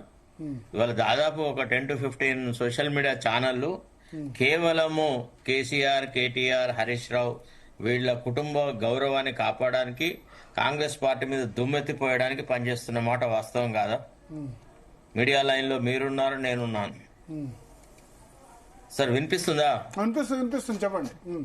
మీరున్నారు, నేనున్నాను, చెప్పండి అసలు నిజంగా జరిగిందా లేదా? అంటే పత్రికల ఛానళ్లను, పత్రికా మీడియాను వాడుకోవడము, పోలీసు నేను చెప్పట్టారా సోషల్ మీడియాను కాంగ్రెస్ పార్టీ చాలా ఎఫెక్టివ్ గా, కాంగ్రెస్ పార్టీ కాదు కాంగ్రెస్ బీఆర్ఎస్ వ్యతిరేకులు 2021 నుంచి 23 వరకు చాలా ఎఫెక్టివ్ గా వాడుకున్నారు. ఓకే, కేటీఆర్ కి ఏంటంటే అధికారం పోయిన తర్వాత జ్ఞానోదయం అయింది. ఇప్పుడు ఈ 2 సంవత్సరాలుగా బీఆర్ఎస్ సోషల్ మీడియా అయింది. కానీ మొదటి 2020 నుంచి మిగతా టైంలో ఎక్కువ యాంటీ టీఆర్ఎస్, అసలు మాకు మీడియాతో వచ్చేదేంది పోయేదేంది అని అనుకున్నారు. ఆ 3 సంవత్సరాలు వాళ్ళు పట్టించుకోలేదు. అది మీ అభిప్రాయము. నా అభిప్రాయం ఏంటంటే వాళ్ళకి మాకొక్క మీరే టీఆర్ఎస్ కు వ్యతిరేకంగా సోషల్ మీడియాలో గట్టిగా ఉద్యమించారు 21 నుంచి 23 వరకు కాదా? ఒక్క విషయం, చాలా ఛానల్స్ లో వాటిలో మీరే కదా. Yes, exactly. ఇప్పుడు నేను అదే, అందుకే నాకు ఆన్సర్ ఇచ్చే అవకాశం ఇవ్వాలా. ఇప్పుడు మీరు మీ అభిప్రాయం వ్యక్తం చేశారు, నేను నా అభిప్రాయం వ్యక్తం చేస్తాను. వాళ్ళకి ఆ రోజు అహంకారం ఏముండే అంటే మాకు ఒక టీ న్యూస్ ఉంది, మా నమస్తే తెలంగాణ పత్రిక చాలు, మిగతా వాళ్ళతో మాకు సంబంధం లేదు అనేది ఫస్ట్ పాయింట్. రెండోది, వాళ్ళకు ఒక అహంకారం ఏముండదంటే కేసీఆర్ అనేవాడు ఒక పెద్ద గొప్ప అమోఘమైన అండ్ అజేయమైన శక్తి, అది ఉన్నంత కాలము ఏం జరగదు అనేది రెండోది. మూడోది, రీజనల్ పార్టీసులలో రాకపోతే ప్రతిపక్ష పార్టీలలో ఎవరికి లేనంత డబ్బు వీళ్ళ దగ్గర ఉండింది, కేసీఆర్, కేటీఆర్ వాళ్ళ దగ్గర ఉండింది. అబోవ్ ఆల్ కాంగ్రెస్ అనేది అసలు ఏమాత్రం it is a non factor. Congress is almost dead అనేటువంటి ఆలోచనల వరకు ఉన్నారు. జిహెచ్ఎంసీ ఎన్నికల్లో ఎప్పుడైతే బీజేపీ చాలా అత్యధికంగా పైకి వచ్చిందో, చాలా వాళ్ళు ఒక రకంగా కాంగ్రెస్ లైట్ తీసుకున్నాం, కాంగ్రెస్ పార్టీని చీల్చినాం, 12 మంది ఎమ్మెల్యేలను చేర్చుకున్నాం, ఇంకా కాంగ్రెస్ కు జవసత్వాలు లేవు అని వాళ్ళ ఓన్ అహంకారంలో వాళ్ళు వెళ్ళి వాళ్ళు ఏం చేసినారు, సోషల్ మీడియా మీద అటాక్ చేసినారా లేదా? ఇప్పుడు రఘుని, ఫర్ ఎగ్జాంపుల్ తొలి వెలుగు రఘుని కూరగాయలు పళ్ళు కొనుక్కుంటుంటే అట్నుంచట ఎత్తుకొని పోయినారా లేదా? తీర్మార్ వల్ల ఆఫీసుల మీద అటాక్ చేసినారా లేదా? అంటే కవిత లిక్కర్ స్కామ్ లో ఇన్వాల్వ్ అయింది అనే మాట వాస్తవమా అబద్ధమా? ఏంటిది? What was the social media campaign which was against the truth? నాకు ఒక విషయం చెప్పండి దయచేసి. ఆనాడు కేసీఆర్ ప్రభుత్వాన్ని కూలగొట్టడంలో సోషల్ మీడియా అయితే రోల్ ప్లే చేసిందో, వాళ్ళు చెప్పిన విషయాలలో ఏది అబద్ధం? అదే నేను చెప్తాను. నేను సోషల్ మీడియా చాలా ఎఫెక్టివ్ గా యూసేజ్ అన్నది వాళ్ళకి మొదటి టర్మ్ ఎఫెక్టివ్ గా యూసేజ్ కాదు, చేసుకోలేదు వాళ్ళు ఇప్పుడు గెలిచిన తర్వాత, ఇప్పుడు ఓడిపోయిన తర్వాత జ్ఞానోదయం అయింది సోషల్ మీడియాకి సంబంధించి. అలా కాదు, గవర్నమెంట్ వచ్చిన తర్వాత వీళ్ళు ఏమనుకున్నారు, సోషల్ మీడియా ద్వారా మేము ఇంకా అంటే జీవించి ఉంటాము, బతికుంటాము అనేటువంటి యాంగిల్లో ఇది లాస్ట్ డిచ్ అటెంప్ట్ అంతే తప్ప వాళ్ళ మీద ఏదైతే ఆనాడు సోషల్ మీడియాలో వచ్చిన వార్తలలో ఏది తప్పు చెప్పండి మీరు? ప్రభుత్వ ధనాన్ని కొల్లగొట్టినారు అనేది తప్ప, కాళేశ్వరం ప్రాజెక్టులో అవినీతి జరిగిందన్నది తప్ప, అసలు ఏది ఫలానా విషయం తప్పు అని చెప్తారా? లేకపోతే లిక్కర్ స్కామ్ తప్పు అంటారా? లేకపోతే లిక్కర్ కాంట్రాక్ట్ల అవార్డులో గాని, తర్వాత ఇరిగేషన్ కాంట్రాక్ట్ అవార్డులలో గాని పచ్చి అవినీతి చూపెట్టినారు అనేది అబద్ధమా? చెప్పండి మీరు. ఎట్లా ఇప్పుడు ఆ మధుకాన్ అట్లాంటి కంపెనీలు, తర్వాత మెగా కృష్ణారెడ్డి కంపెనీలు, వీళ్ళు రాతోరాతు కొన్ని వేల కోట్లకు, లక్షల కోట్లకు ఎదిగినారు. ఎట్లా ఎదిగినారండి? అన్ని రాష్ట్రాలలో ఇరిగేషన్ ప్రాజెక్టుల మీద మానోపలి సాధించినారు. అసలు ఫస్ట్ ఇనీషియల్ డేస్ లోపల మెగా కృష్ణారెడ్డి విషయంలో కొంత డౌట్ ఉండేది. ఈ ఆంధ్ర ఆయనను పెట్టుకోవాలా వద్దా, పెట్టుకున్న మరుక్షణం ఏం జరుగుతుంది, ఉద్యమకారులు ఒప్పుకుంటారా లేదా అంటే ఉద్యమకారులందరినీ రోల్ చేసి పారేసినాడు. తెలంగాణ ఉద్యమ ఆశయాలన్నీ బొందబెట్టినారు. ఇవన్నీ జరిగిన తర్వాత వాళ్ళు చెయ్యగలిగినంత చేసి పాపకృత్యాలని చేసి అధికారం కోల్పోయిన తర్వాత ఇవాళ శుద్ధిపూసల్లాగా మాట్లాడుతున్నారు తప్ప సోషల్ మీడియా గురించి కానీ లేదా పత్రికల గురించి కానీ మాట్లాడే నైతిక హక్కు కేటీఆర్కు లేదు, నా కేసీఆర్కు లేదు, నా హరీష్ రావుకు లేదు. వాళ్లే ఎక్కువగా మీడియాను వాడుకున్నారు, వాళ్లే ఎక్కువగా మీడియా మీద అటాకులు చేస్తారు. వాళ్ళకి వ్యతిరేకంగా ఉన్న ఏ మీడియాను వాళ్ళు టాలరేట్ చేసినారు అది చెప్పండి మీరు దయచేసి. సోషల్ మీడియా యాక్ట్ చేసింది అగెనిస్ట్ గా పోయింది అని అంటే ఇప్పుడు ఫర్ ఎగ్జాంపుల్ పత్రికలలో అభూత కల్పనలు తప్పుడు సమాచారం వచ్చింది అనుకుందాం, అయితే జర్నలిస్టుల మీద అటాక్ చేయమన్నారా? చెప్పండి. ఇవన్నీ వాస్తవాలు, కళ్ళలో గుచ్చుకునే వాస్తవాలు అనమాట. వీటన్నిటినీ కాదని వాళ్ళకి నచ్చని వాళ్ళ ఓన్ పార్టీ వాళ్ళని కూడా నానా యాతనలు పెట్టారు. ఇప్పుడు మన లైన్ లో తీసుకున్న రాజయ్య గారిని ఎంత హింస పీడనకు గురి చేసినారు. ఆయనను ఒక రకంగా ఉప ముఖ్యమంత్రి పదవిలోంచి ఒక అభూతమైన కల్పనలతోని పదవిలోంచి తొలగించేసేసి ఇప్పటి వరకు అసలు యాక్చువల్లీ రాజయ్య గారిని ఎందుకు తొలగించినారు అనే కారణం బయటకు వచ్చిందండి. అధికార మదంతో బిహేవ్ చేసిన వాళ్ళు ఇప్పుడు అధికారం కోల్పోయిన తర్వాత ఇప్పుడు నీతి సూత్రాలు మాట్లాడతాం, ప్రవచనాలు చెప్తాం, మీరు మీడియా వాళ్ళు వినాలా, మీరు ఆ తప్పుడు కథనాలు రాయొద్దు అది అని అంటే అది చాలా తప్పుడు మాట అది. ఎందుకంటే వాళ్ళకు ఒక విషయం ఏమర్థమైందంటే ఇక మేము తప్ప కాంగ్రెస్ కు ఇప్పుడు ఆపోజిట్ ఎవరు లేరు, బీజేపీ స్తబ్దంగా అయిపోయింది, బీజేపీని ఎవడు పట్టించుకుంటలేడు కాబట్టి మళ్ళా మేము ఇక అగ్రెసివ్ గా పోదాము అని ఒక అగ్రెసివ్ పోస్టర్ తీసుకొని ఒక పొలిటికల్ స్ట్రాటజీ ఇది. వాళ్ళకి అర్థం అవ్వట్లేదు, వాళ్ళ గ్రౌండ్ లో ఏం లేరు విన్నారా. ఒక పత్రికలలో సోషల్ మీడియా ఛానళ్లలో అక్కడిక్కడనే బీఆర్ఎస్ వాళ్ళు బాగా బలంగా కనబడుతున్నారు తప్ప ఆన్ గ్రౌండ్ లో వాళ్ళ కార్యకర్తలందరూ కాంగ్రెస్ పార్టీలోకి మైగ్రేట్ అయిపోయినారు. కేసీఆర్ అంటే టీఆర్ఎస్ ఆల్మోస్ట్ ఖాళీ అయింది. ఇవాళ రియల్ టీఆర్ఎస్ అనేది కాంగ్రెస్ లో ఉంది. కాంగ్రెస్ లో ఇప్పుడు కాంగ్రెస్ కార్యకర్తలే చాలా బేజారైపోతున్నారు. ఇప్పుడు జీవన్ రెడ్డి గారి ఆవేదన చూడండి మీరు. అంతేకాదు ఇప్పుడు వివేక్ వెంకటస్వామి, వినోద్ వెంకటస్వామి తర్వాత వీళ్ళందరూ చేసింది ఏంది, మొత్తం కంప్లీట్ గా బీఆర్ఎస్ వాళ్లను తమతో తెచ్చుకొని రాజకీయాలు చేస్తా ఉన్నారు.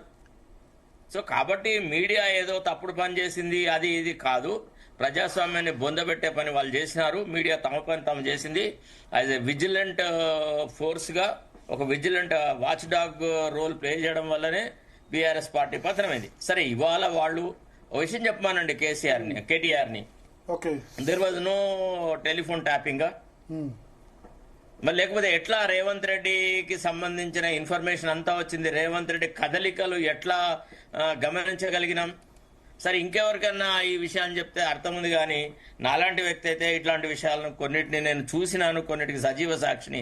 అట్లా కాదు, ఆనాడున్న సందర్భాలలో ఇప్పుడు ఒక మాట అన్నారు ఆయన, హీరోయిన్స్ ఫోన్ ట్యాపింగ్ జరగడం అది హీరోయిన్ ట్యాపింగ్ గురించి నేను ఎప్పుడు మాట్లాడలేదు, మీరెప్పుడు మాట్లాడలేదు. బాధ్యతాయుతమైన జర్నలిస్టులు ఎవరం కూడా మనం హీరోయిన్ల ఫోన్లు కేటీఆర్ ట్యాప్ చేసినాడనో వాడు చేసినాడో వీడు చేసినాడో మనం అనలే. మీరు దాన్ని నమ్ముతున్నారా నమ్మట్లేదా? చెత్త గురించి మనం మాట్లాడద్దు భరత్, చెత్త గురించి మనం మాట్లాడద్దు. మనం ఒక మీడియాలో ఒక స్టాండర్డ్ ని ఫాలో అయినాము, న్యూట్రల్ గా ఉండడానికి ట్రై చేస్తున్నాము, ధర్మబద్ధంగా ఉండడానికి ట్రై చేస్తున్నాము. మన మీద ఆరోపణలు ఎట్లా అంటుతాయండి? వాళ్ళు ఏదో మరి అట్లా అంటే వాళ్ళు వ్యక్తిత్వ హననాలు చేయలేదా? వాళ్ళ పార్టీ పత్రికలో టీ ఛానల్ ఏం పని చేసిందండి? నమస్తే తెలంగాణ ఏం చేసింది? ఎవడు మాట్లాడితే వాని మీద మన్ను పోసినారా లేదా? ఇవాళ కింద పడ్డ తర్వాత అయ్యో అని అంటే అది వేరు. That is a different aspect all together. రకరకాల వ్యవహారాలు చేసినారు, అధికారాన్ని ఎంత దుర్వినియోగం చేయాలంత దుర్వినియోగం చేసినారు, రాష్ట్ర సంపదను ఎంత కొల్లగొట్టాలంత కొల్లగొట్టారు. నాకు చూపట్టండి, వాళ్ళ రాజకీయం కంటే గొప్ప వ్యాపారం ఏది ఉంది? ఏ వ్యాపారం చేస్తే రూపాయి ఇన్వెస్ట్మెంట్ చేసేసి 1000 రూపాయలు సంపాదించే బిజినెస్ ఒకటి నాకు చూపెట్టండి సార్. ఇవాళ రాజకీయాలలో ఇప్పుడు ఎలక్షన్స్ అనే దాన్ని ఎంత నీచంగా మార్చినారు. ఎవడైనా బీదవాడు మంచివాడు సమాజానికి కట్టుబడి ఉండేవాడు ఎన్నికలలో పోటీ చేసే అవకాశం ఉందా? ఇదంతా ఈ దుర్నీతి తీసుకువచ్చింది కేసీఆర్ కాదా? 100 కోట్లు 1000 కోట్లు ఉన్న వాళ్ళని తీసుకువచ్చేసేసి లాస్ట్ మినిట్ లోపల టికెట్లు అమ్ముకున్నాడా లేదా? ఇప్పుడు పొంగులేటి శ్రీనివాసరెడ్డిని కాదని చెప్పి నామా నాగేశ్వరరావు టికెట్ ఇచ్చాడా లేదా? ఆయన ఎందుకు తీసుకొచ్చినాడు? ఆ పార్టీ నుంచి తన పార్టీలు ఎందుకు చేర్చుకున్నాడు? ఒక సర్వింగ్ ఎంపీని తీసుకొచ్చుకొని నీకు టికెట్ ఇస్తానని తిప్పుకొని లాస్ట్ మినిట్ లోపల ఈయన కంటే ఆయన ఎక్కువ డబ్బులు ఇస్తే ఆయన వైపు పోయినాడా లేదా? ఇవన్నీ చేసినారు. వీళ్ళు అంతా ఈజీగా మాట్లాడడానికి వీల్లేదు. అంటే ఇప్పుడు శ్రీనివాస్ గౌడ్ ఏం చేయలేదా? మహబూబ్ నగర్ అతను మంత్రి ఏమండి మీరు ఎట్లా ఆలోచిస్తున్నారు చెప్పండి? ఏ పొలిటికల్ ఒకసారి అడుగుదాం, మీరు అడిగిన పాయింట్స్ మీద రాజయ్య గారిని అడుగుదాం. డిప్యూటీ సీఎం రాజయ్య గారు, పాపం రాజయ్య గారు మాజీ డిప్యూటీ సీఎం రాజయ్య గారు మనతో పాటు ఫోన్ లైన్లో సిద్ధంగా ఉన్నారు. రాజయ్య గారు నమస్తే. నమస్తే. మీరు ఇందాక జూమ్ లో కాంటాక్ట్ కాలేదు, వింటున్నారు కదా శరత్ గారు మాట్లాడిన దాన్ని చెప్పండి. చెప్పండి. సో ఇప్పటి వరకు శరత్ గారు మాట్లాడింది విన్నారా మీరు? కొంచెం విన్నాను, మళ్ళీ ఆగిపోయింది. సరే సరే, మీరు అడిగేది. ఆయన చెప్పేది ఏంటంటే, ఒకటి ఫోన్ ట్యాపింగ్ జరిగిందన్నది ముమ్మాటికి వాస్తవం. రెండోది ఏంటంటే, మీడియాను సోషల్ మీడియాను విచ్చలవిడిగా యూజ్ చేసుకుంటుంది బీఆర్ఎస్ఏ. తప్పుడు వార్తలు తప్పుడు కథనాలు రాయిస్తుంది బీఆర్ఎస్ఏ. దాన్ని స్టార్ట్ పెట్టిందే మీరు అని అంటున్నారు. సో ఫోన్ టాపింగ్ జరగలేదు అనడం చాలా తప్పు. అది ఫోన్ టాపింగ్ అనేది అది పోలీస్ డిపార్ట్మెంట్ కు సంబంధించిన అంతర్గత అంశం. సో అది ఇప్పటి నుంచి కాదు, బ్రిటిష్ పాలన అప్పటి నుంచి కూడా జరుగుతూ ఉన్నది. అన్ని ఇందిరా కాంగ్రెస్ అప్పుడు కావచ్చు, తర్వాత మన్మోహన్ సింగ్ పీరియడ్ అప్పటి వరకు కూడా కేంద్రంలో, ఇప్పుడు ఎన్డీఏ గవర్నమెంట్, బీజేపీకి సంబంధించిన గవర్నమెంట్, అదే విధంగా ఇప్పుడు కాంగ్రెస్ కూడా ఫోన్ టాపింగ్ జరుగుతుందని స్వయంగా ఉత్తమ్ కుమార్ రెడ్డి, వెంకరెడ్డి వాళ్ళు కూడా మాట్లాడడం జరిగింది. ఫోన్ టాపింగ్ అనేది మరి తప్పకుండా అది ప్రభుత్వానికి సంబంధించిందో లేదా రాజకీయ నాయకులకు సంబంధించింది కాదు. ఆ అంశం మొత్తం కూడా ఇంటెలిజెన్స్ కు సంబంధించింది. తప్పకుండా సమాచారం సేకరించడానికి మరి ఏదైతే ప్రభుత్వాలకు కానీ లేదా ప్రజలకు కానీ లేదా దేశానికి కానీ ముప్పు జరిగే క్రమంలో ఫోన్ టాపింగ్ అనేది చేస్తుంటారు. అదేవిధంగా ప్రభుత్వాలు, ఏ రాజకీయ పార్టీకి సంబంధించిన ప్రభుత్వాలన్నా కూడా ప్రభుత్వానికి అందించే సమాచారం మొత్తం మీద అన్ని కూడా ఫోన్ టాపింగ్ ద్వారానే, ఇంటెలిజెన్స్ వ్యవస్థ ద్వారానే, రకరకాల గూఢచార వ్యవస్థ ద్వారానే రావడం జరుగుతుంది. సో ఆనాడు శివాకర్ రెడ్డి టిఆర్ఎస్ ప్రభుత్వం స్టార్ట్ అయినప్పుడు అప్పుడున్న ఐజీ మరి ఆనాడు శివాకర్ రెడ్డి గారు ఉండే, ఇప్పుడు డీజీపీగా వచ్చాడు. సో అప్పుడు ఏం చేసిందో వారి ద్వారా జరగవచ్చు. ఇప్పుడు కూడా వారు అధికారంలోనే ఉన్నారు, డీజీపీ స్థాయికి ఎదిగిండు. తర్వాత ఇప్పుడు జరిగే ట్యాపింగ్ ఈ శివాకర్ రెడ్డి గారికి తప్పకుండా తెలిసి ఉంటుంది, అప్పుడు జరిగింది కూడా తెలిసి ఉంటుంది. సో ఫోన్ ట్యాపింగ్ జరగడం అనేది నేరం కాదు, కానీ దానివల్ల ఎలాంటి ఏమో నష్టాలు జరిగినాయి దాని మీద బేరీ చేసుకోవాలి. ప్రత్యేకంగా రాజకీయ నాయకులు ఉన్నారా, ప్రభుత్వంలో ఉన్న ఉన్నత పదవుల్లో ఉన్న వాళ్ళు ఏమన్నా ఉన్నారా అనేది మాత్రము మనం తెలుసుకోవాల్సిన అవసరం. అది పోలీసులు చూసుకోవడం కాదు, ఇక్కడ నుంచి మీరు ఎవరు పేరిస్తే వాళ్ళది ఫోన్ ట్యాపింగ్ చేశారు, దాని రాజకీయ ప్రయోజనాలకు వాడుకున్నారు, ఎలక్షన్స్ లో బెనిఫిట్ కోసం వాడుకున్నారు, వ్యక్తిగత జీవితాల మీద నిఘా పెట్టారు, ఇవన్నీ కదా ఆరోపణలు. అదే ఆరోపణలే, కానీ అవన్నీ సత్యాలేం కాదు కదా. ఆరోపణలు అన్ని అనేక ఉంటాయి, ఆధారాలు ఉండాలి కదా వాటికి. ఇప్పుడు ఆధారాల కోసమే ఇన్వెస్టిగేషన్ చేస్తున్నారు, చేస్తే మీకు అభ్యంతరం ఏంది? మాకు అభ్యంతరం ఎక్కడ ఉన్నది, చేయాలి, నిజం నిగ్గు తేల్చాలి. చట్టం ఎవరికి చుట్టం కాదు. అది కాంగ్రెస్ వాళ్ళు చేసినా, అదే విధంగా ఇప్పుడు బీజేపీ కేంద్రంలో చేసినా, లేదా గతంలో బీఆర్ఎస్ చేసినా కూడా నేరం ఎప్పుడైనా నేరమే. ఆధారాలు నిరూపించినప్పుడే కదా, ఆధారాలతో నిరూపించినప్పుడు శిక్ష పడుతుంది కదా. Okay okay.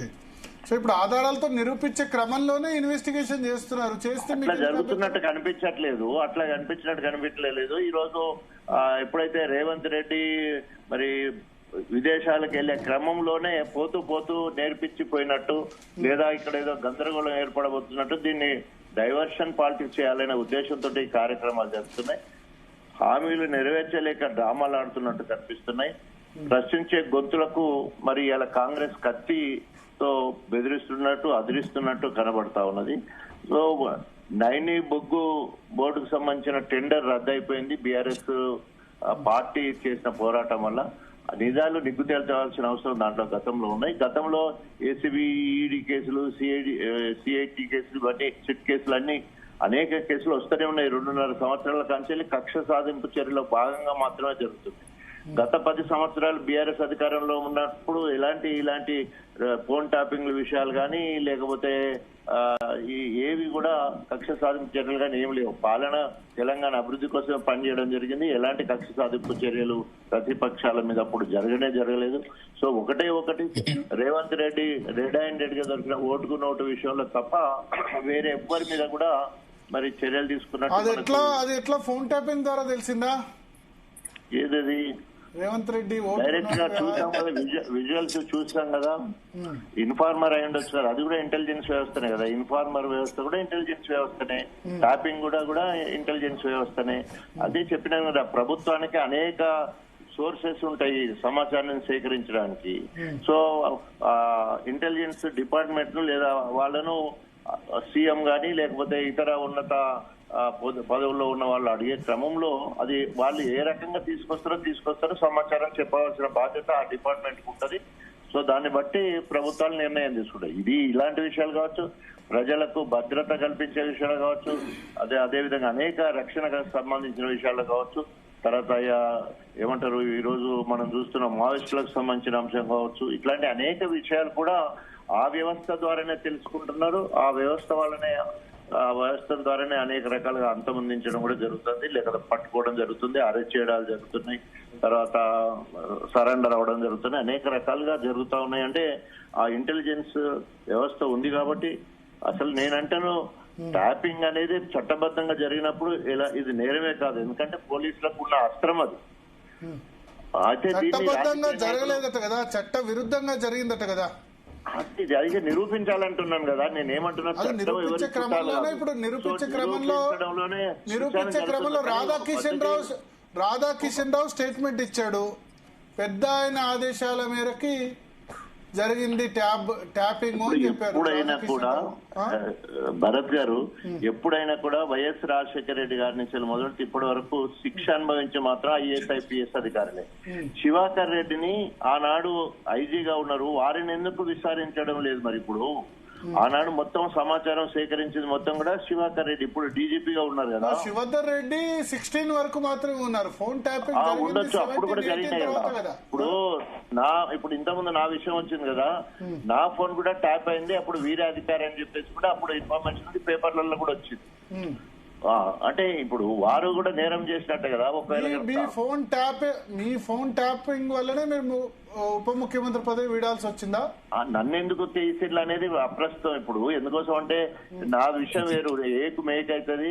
ప్రజలలో బాగా తిరుగుతున్నాడు, ఎందుకంటే రౌండ్ ద క్లాక్ తిరుగుతాడు. హాస్పిటల్ నిద్రైన కొత్త కాన్సెప్ట్ తీసుకొచ్చాడు, మొండిగా హెల్త్ యూనివర్సిటీ కావాలని పట్టుబట్టిండు. తర్వాత అన్ని ఇంటెలిజెన్స్ రిపోర్ట్ మీరు అన్నట్టు central intelligence report, state intelligence report అందరు కలిసి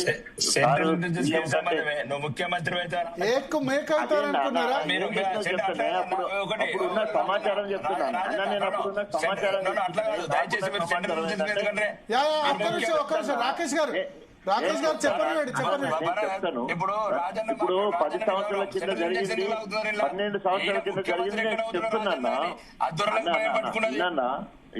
నేను బయట నా డిప్యూటీ సీఎం నేను బర్తరఫ్ అయిన తర్వాత సెంట్రల్ ఇంటెలిజెన్స్ వాళ్ళు, స్టేట్ ఇంటెలిజెన్స్ వాళ్ళు, బీజేపీకి సంబంధించిన ఎమ్మెల్యేలు సైతం చెప్పింది ఏంటంటే, రాజనా నువ్వు బాగా తిరగడం వల్లనే నీ మీద మేకైతారు అనే ఒక రిపోర్ట్ సీఎంకు పోవడం వల్ల, సో ఆ రకంగా మీద చర్య తీసుకున్నా, మీరు పని చేస్తలేరనో తిరుగుతలేరనో ప్రజలు దగ్గర కావట్లేదు తీసుకోవట్లేదు అని చెప్పేసి మిత్రులు ఉంటారు కదన్నా. బీజేపీలో మిత్రులు ఉంటారు, కాంగ్రెస్ లో మిత్రులు ఉంటారు, ప్రభుత్వంలో కూడా మిత్రులు ఉంటారు. అప్పుడు తీసుకున్న సందర్భం ఏంటి అంటే బాగా తిరుగుతున్నాడు, ఎందుకంటే రాజు పని చేయాలి, రాజు కంటే మంత్రులు ఎవరు ఎక్కువ పని చేయొద్దు అనేది నిబంధన ఉన్నదని నాకు తెలియదు. సో ఆ క్రమంలో ఉప ముఖ్యమంత్రిగా నేను డాక్టర్ గా వైద్య శాఖ మంత్రి అయినాను కాబట్టి లోతుపాతులు మొత్తం తెలుసు. బీదరికం నుండి వచ్చినా కాబట్టి గ్రాస్ రూట్ లో ఉన్న సమస్యలు పరిష్కరించాలి, నాణ్యమైన వైద్యము బీదలకు అందాలి. ఎర్రగోలి తెల్లగోలి పచ్చగోలి కాదు, వారం రోజులకు ట్రీట్మెంట్ ఇవ్వాలని నిర్ధావస్థలో ఉన్న వైద్య విధానాన్ని మార్చాలనే ఆలోచనతో నిజం చెప్పాలంటే కొంచెం దూసుకుపోవడం జరిగింది. సో అది అందరికీ నచ్చకపోవచ్చు. కాబట్టి అప్పుడు జరిగిపోయింది. ఇప్పుడు ప్రస్తుతం ఏంటంటే ట్యాపింగ్ ద్వారా లాభాలు ఉంటాయి, నష్టాలు ఉంటాయి. కాకపోతే దాంట్లో వ్యక్తిగత అభిప్రాయాలు చెప్పుడు కానీ లేదా వ్యక్తిగతంగా దాన్ని వాడుకోవడం కానీ అది తప్పకుండా నేరం అవుతుంది. సో అలాంటి విషయాలు వ్యక్తిగతంగా వాడుకున్నారనే కదా ఇప్పుడు ఆరోపణ. అంటే నేనేమంటున్నా భరత్ గారు, అట్లా వ్యక్తిగతంగా వాడుకుని ఉంటే అది నిరూపించగలిగేది ఉంటే తప్పకుండా ఆ కోర్టులు ఊరుకోవు కదా. చట్టాలు ఎవరికి చుట్టాలు కావు కదా. అది ఎవరు చేసినా కూడా నేను ఇప్పుడు రేవంత్ రెడ్డి గారు కూడా అట్లనే చేస్తున్నాను. స్వయంగా వెంకటరెడ్డి గారు, తర్వాత ఉత్తమ్ కుమార్ రెడ్డి గారు కూడా చెప్పారు. మరి ఎక్కడ ఫోన్ మాట్లాడి ఎవరైనా ఫోన్ చేస్తే నా మా ఫోన్లు అన్ని టాప్ అవుతున్నాయి, మళ్ళీ కలిసినప్పుడు మాట్లాడుకుందామని అని చెప్పే భాష ఫోన్ల మంత్రుల దగ్గర నుండి వస్తున్నది. సో ఇప్పుడు కూడా ఫోన్ ట్యాపింగ్ జరుగుతుంది అంటారు? తప్పకుండా జరుగుతుందండి. ఎందుకంటే అది it is a continuous process in the government, especially police department. Okay. So మనతో పాటు చరణ్ కౌశిక్ గారు కూడా జాయిన్ అయ్యారు. అయితే ఒక్క నిమిషం శరత్ గారు, ఒక అఫీషియల్ ప్రెస్ రిలీజ్ సజ్జనార్ దగ్గర నుంచి వచ్చింది, సిట్ చీఫ్ దగ్గర నుంచి. నేను దాన్ని చదివి వినిపిస్తాను. పంజాగుట్ట పిఎస్ క్రైమ్ నెంబర్ 243 2024 కేసుకు సంబంధించిన ప్రెస్ రిలీజ్ ఇది. దీనికి సంబంధించి కొద్దిసేపటి క్రితం అఫీషియల్ గా ప్రెస్ రిలీజ్ సజ్జనార్ ఇష్యూ చేశారు. అది చదివి వినిపిస్తాను. Panjagutta police station crime number 243/2024 case దర్యాప్తులో భాగంగా ప్రత్యేక దర్యాప్తు బృందం అంటే సిట్ మాజీ మంత్రి సిరిసిల్ల ఎమ్మెల్యే శ్రీ కేటీ రామారావు గారికి నోటీస్ జారీ చేయడం జరిగింది. దీని ప్రకారం 2026 జనవరి 23 ఉదయం 11 గంటలకు జూబ్లీహిల్స్ పోలీస్ స్టేషన్లో దర్యాప్తు అధికారి ఎదుట హాజరు కావాలని ఆయన ఆదేశించడం జరిగింది. నోటీస్కు అనుగుణంగా కేటీ రామారావు గారు సిట్టు దర్యాప్తు అధికారి ఎదుట హాజరయ్యారు. ఈ సందర్భంగా ఆయనను విచారించడం జరిగింది. కేసుకు సంబంధించిన కీలక అంశాల్ని రాబట్టడంతో పాటు రికార్డులో ఉన్న సాక్ష్యాధారాలతో వాటిని విశ్లేషిస్తున్నాము. సాక్షులను ఎవరినీ సంప్రదించవద్దని లేదా ప్రభావితం చేయవద్దని ఆయనకు సూచించాం. అంటే కేటీఆర్ దీనిలో ఉన్న విట్నెస్ ను ఎవరిని కూడా సంప్రదించొద్దు, వాళ్లను ప్రభావితం చేయొద్దు, వాళ్ళని కలవద్దు, వాళ్ళతో మాట్లాడొద్దు, వాళ్ళని ప్రభావితం చేయొద్దని కూడా చెప్పారు. అట్లాగే అవసరమైతే విచారణకు మళ్లీ హాజరు కావాల్సి ఉంటుందని కేటీఆర్ కు తెలియజేశారు. రెండవది, కేటీ రామారావు గారి విచారణ కేవలం క్రైమ్ నెంబర్ 243/2024 కు సంబంధించి మాత్రమే జరిగిందని స్పష్టం చేస్తున్నాము. రాజకీయ నాయకులు, వ్యాపారవేత్తలు, జర్నలిస్టులు, న్యాయమూర్తులు మరియు వివిధ రంగాల ప్రముఖులతో సహా వేలాది మంది పౌరుల ఫోన్లను అనధికారికంగా చట్టవిరుద్ధంగా ఇంటర్సెప్షన్ అంటే ట్యాపింగ్ నిఘా పెట్టారనే విస్తృత ఆరోపణలకు సంబంధించిన కేసు ఇది. సో దీనిలో ఒకటి కన్ఫర్మ్ చేశారు. ఏంటంటే ఇంగ్లీష్లో నేను చదివి వినిపిస్తాను. Wide spread unauthorised and illegal phone surveillance and interception అంటే చాలా విస్తృతమైన unauthorised and illegal phone surveillance అంటే అధికారికంగా కాకుండా అనధికారికంగా ఇల్లీగల్గా ఫోన్ ట్యాపింగ్ చేయడం. థౌజండ్స్ ఆఫ్ సిటిజన్స్, వేలాది మంది పౌరులకు సంబంధించి ఆల్ వాక్స్ ఆఫ్ లైఫ్ ఉన్నారు, అన్ని రంగాల వాళ్ళు ఉన్నారు. దానిలో including politicians, business persons, journalist అంటే బిజినెస్ మ్యాన్స్ ఉన్నారు, పొలిటీషియన్స్ ఉన్నారు, జర్నలిస్ట్ ఉన్నారు, జ్యుడిషియరీ అంటే జడ్జిలు కూడా ఉన్నారు, and eminent personalities. Cinema field అనేది మెన్షన్ చేయలేదు. ఓకే, మిగతా ఫీల్డ్స్ మెన్షన్ చేశారు, సినిమా ఫీల్డ్ మెన్షన్ చేయలేదు. And eminent personalities.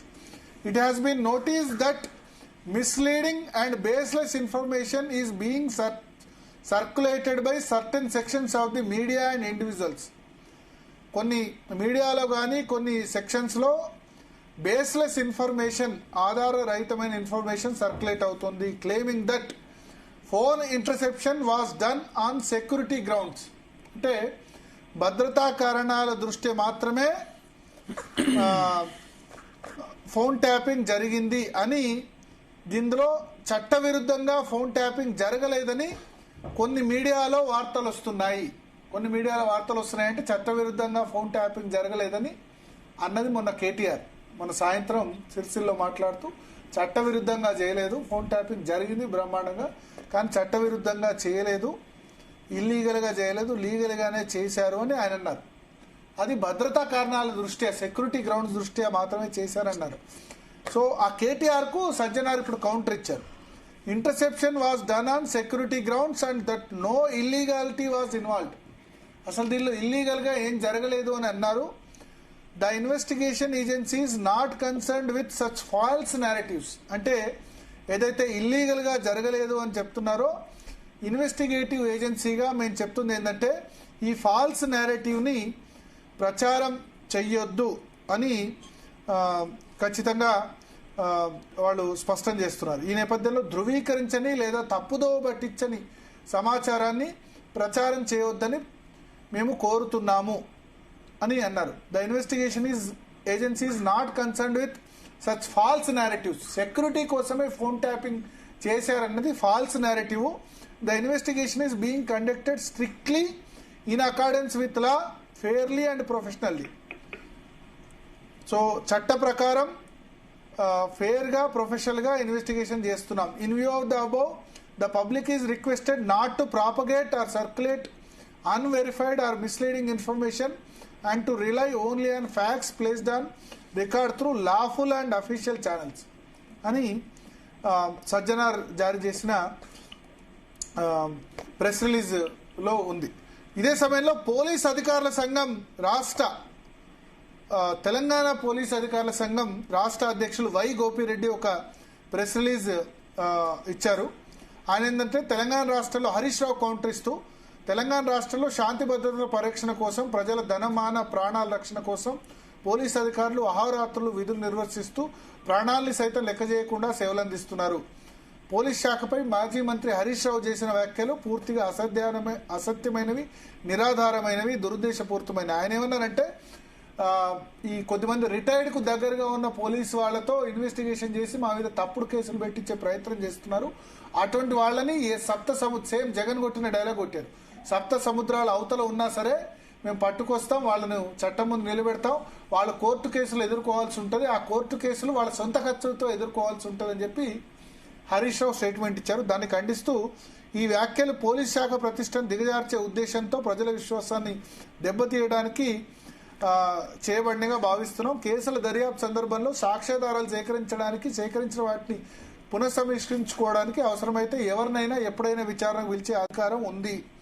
పోలీస్ అధికారులు ఈ చట్టాల పరిధిలో పనిచేస్తారు. దర్యాప్తు కొనసాగుతున్న సమయంలో విచారణాధికారులపై నిరాధారమైన, బాధ్యతారాహిత్యమైన, అవమానకరమైన వ్యాఖ్యలు చేయడం న్యాయ ప్రక్రియను ప్రభావితం చేసే ప్రయత్నంగా చెప్తున్నాం. అందువల్ల హరీష్ రావు తక్షణమే సీనియర్ పోలీస్ అధికారులపై చేసిన వ్యాఖ్యల్ని బేషరతుగా ఉపసంహరించుకొని తెలంగాణ పోలీస్ శాఖకు బహిరంగ క్షమాపణ చెప్పాలని డిమాండ్ చేస్తున్నాం. లేనేడలా పోలీస్ శాఖ ప్రతిష్టకు భంగం కలిగిన నష్టం, న్యాయ ప్రక్రియకు కలిగిన అంతరాయం దృష్ట్యా ఆయనపై వర్తించే అన్ని చట్టపరమైన చర్యలు, సివిల్ మరియు క్రిమినల్ చర్యలు చేపట్టబడతాయని ఈ ప్రకటన ద్వారా తెలియజేస్తున్నాం.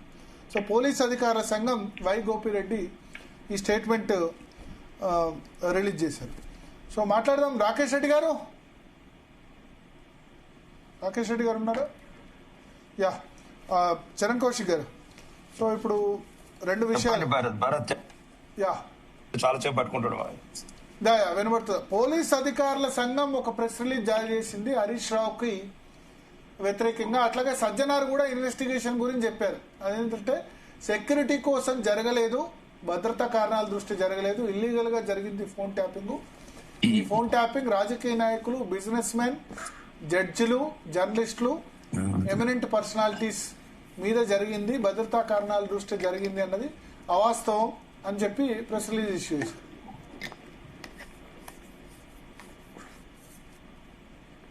ఎస్ రాకేష్ రెడ్డి గారు వినబడుతుందా?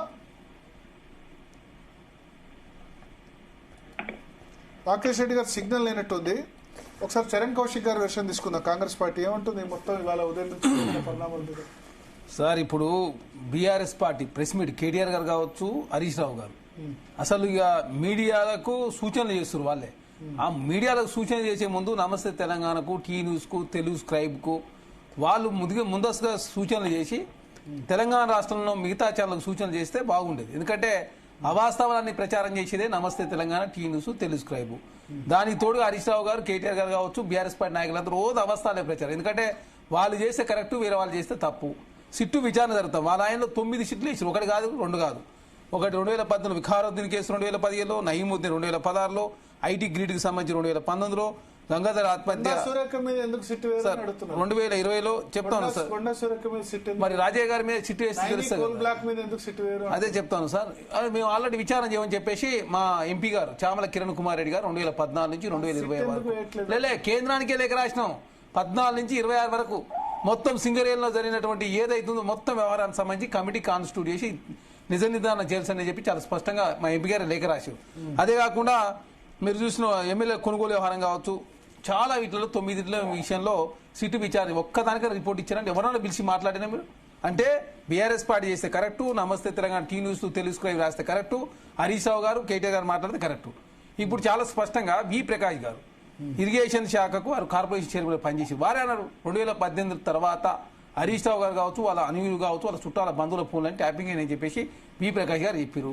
కలపుల ఖైదు గారేమో మా ఫోన్లు మా పిఐ ఎవరైనా అల్లుని ఫోన్ ట్యాపింగ్ చేస్తారని చెప్పి ఒక ఆమె, తర్వాత ఆర్ఎస్ ప్రేమ్ కుమార్ గారు బీఎస్పీలో ఉన్న ఫోన్ ట్యాపింగ్ జరిగిందని చెప్పి వారు మాట్లాడారు. ఒంటేరు ప్రతాప్ రెడ్డి గారు 2018లో అదేవిధంగా ఫోన్ ట్యాపింగ్ జరిగిందని చెప్పి చాలా స్పష్టంగా వారు మాట్లాడారు. అదే కాకుండా కేసీఆర్ గారు ఓడగొట్టమని చెప్పేసి హరీష్ రావు నాకు ఫోన్ చేసినని చెప్పి చాలా స్పష్టంగా వారు చెప్పారు. ఈటల ఆయన గారికి సంబంధించిన కుటుంబ సభ్యుల ఫోన్లు ట్యాపింగ్ అని చెప్పేసి వారు మాట్లాడారు. విశ్వేశ్వరరెడ్డి గారి ఏకంగా నేను ఎవరైతే భూమికి అమ్ముతున్నా ఆ వ్యక్తిని భూమి కొనొద్దని చెప్పి ఒత్తిడి తెచ్చారని చెప్పేసి చాలా పెద్ద ఎత్తున వారు ఆరోపణ చేశారు. కాబట్టి ఇక రకరకాలుగా మేము చెప్పినాయి కావు ఇవన్నీ. అదే కేటీఆర్ గారు ఒక సందర్భం చెప్పిండు, ఏదో చేసి ఉంటాం 2, 3 ఫోన్లు ట్యాపింగ్ జరుగుండొచ్చు అని చెప్పేసి వారు మాట్లాడుతూ ఉన్నారు. అంటే మీరు చేసిన పాపాలన్నీ మీరే చేసి చేసిన ఘోరాలని మీరు చేసి ఇప్పుడు కాంగ్రెస్ ప్రభుత్వం ఆపాదించే ప్రయత్నం చేస్తే ఎట్లా? బ్రిటిష్ కాలంలో ఫోన్లు ట్యాప్, బ్రిటిష్ కాలంలో ఫోన్లు ఉన్నాయి అసలు? బ్రిటిష్ కాలంలో అసలు ఫోన్లు ఉన్నాయా? బ్రిటిష్ కాలంలో ఫోన్లు ట్యాప్ అయినాయంట.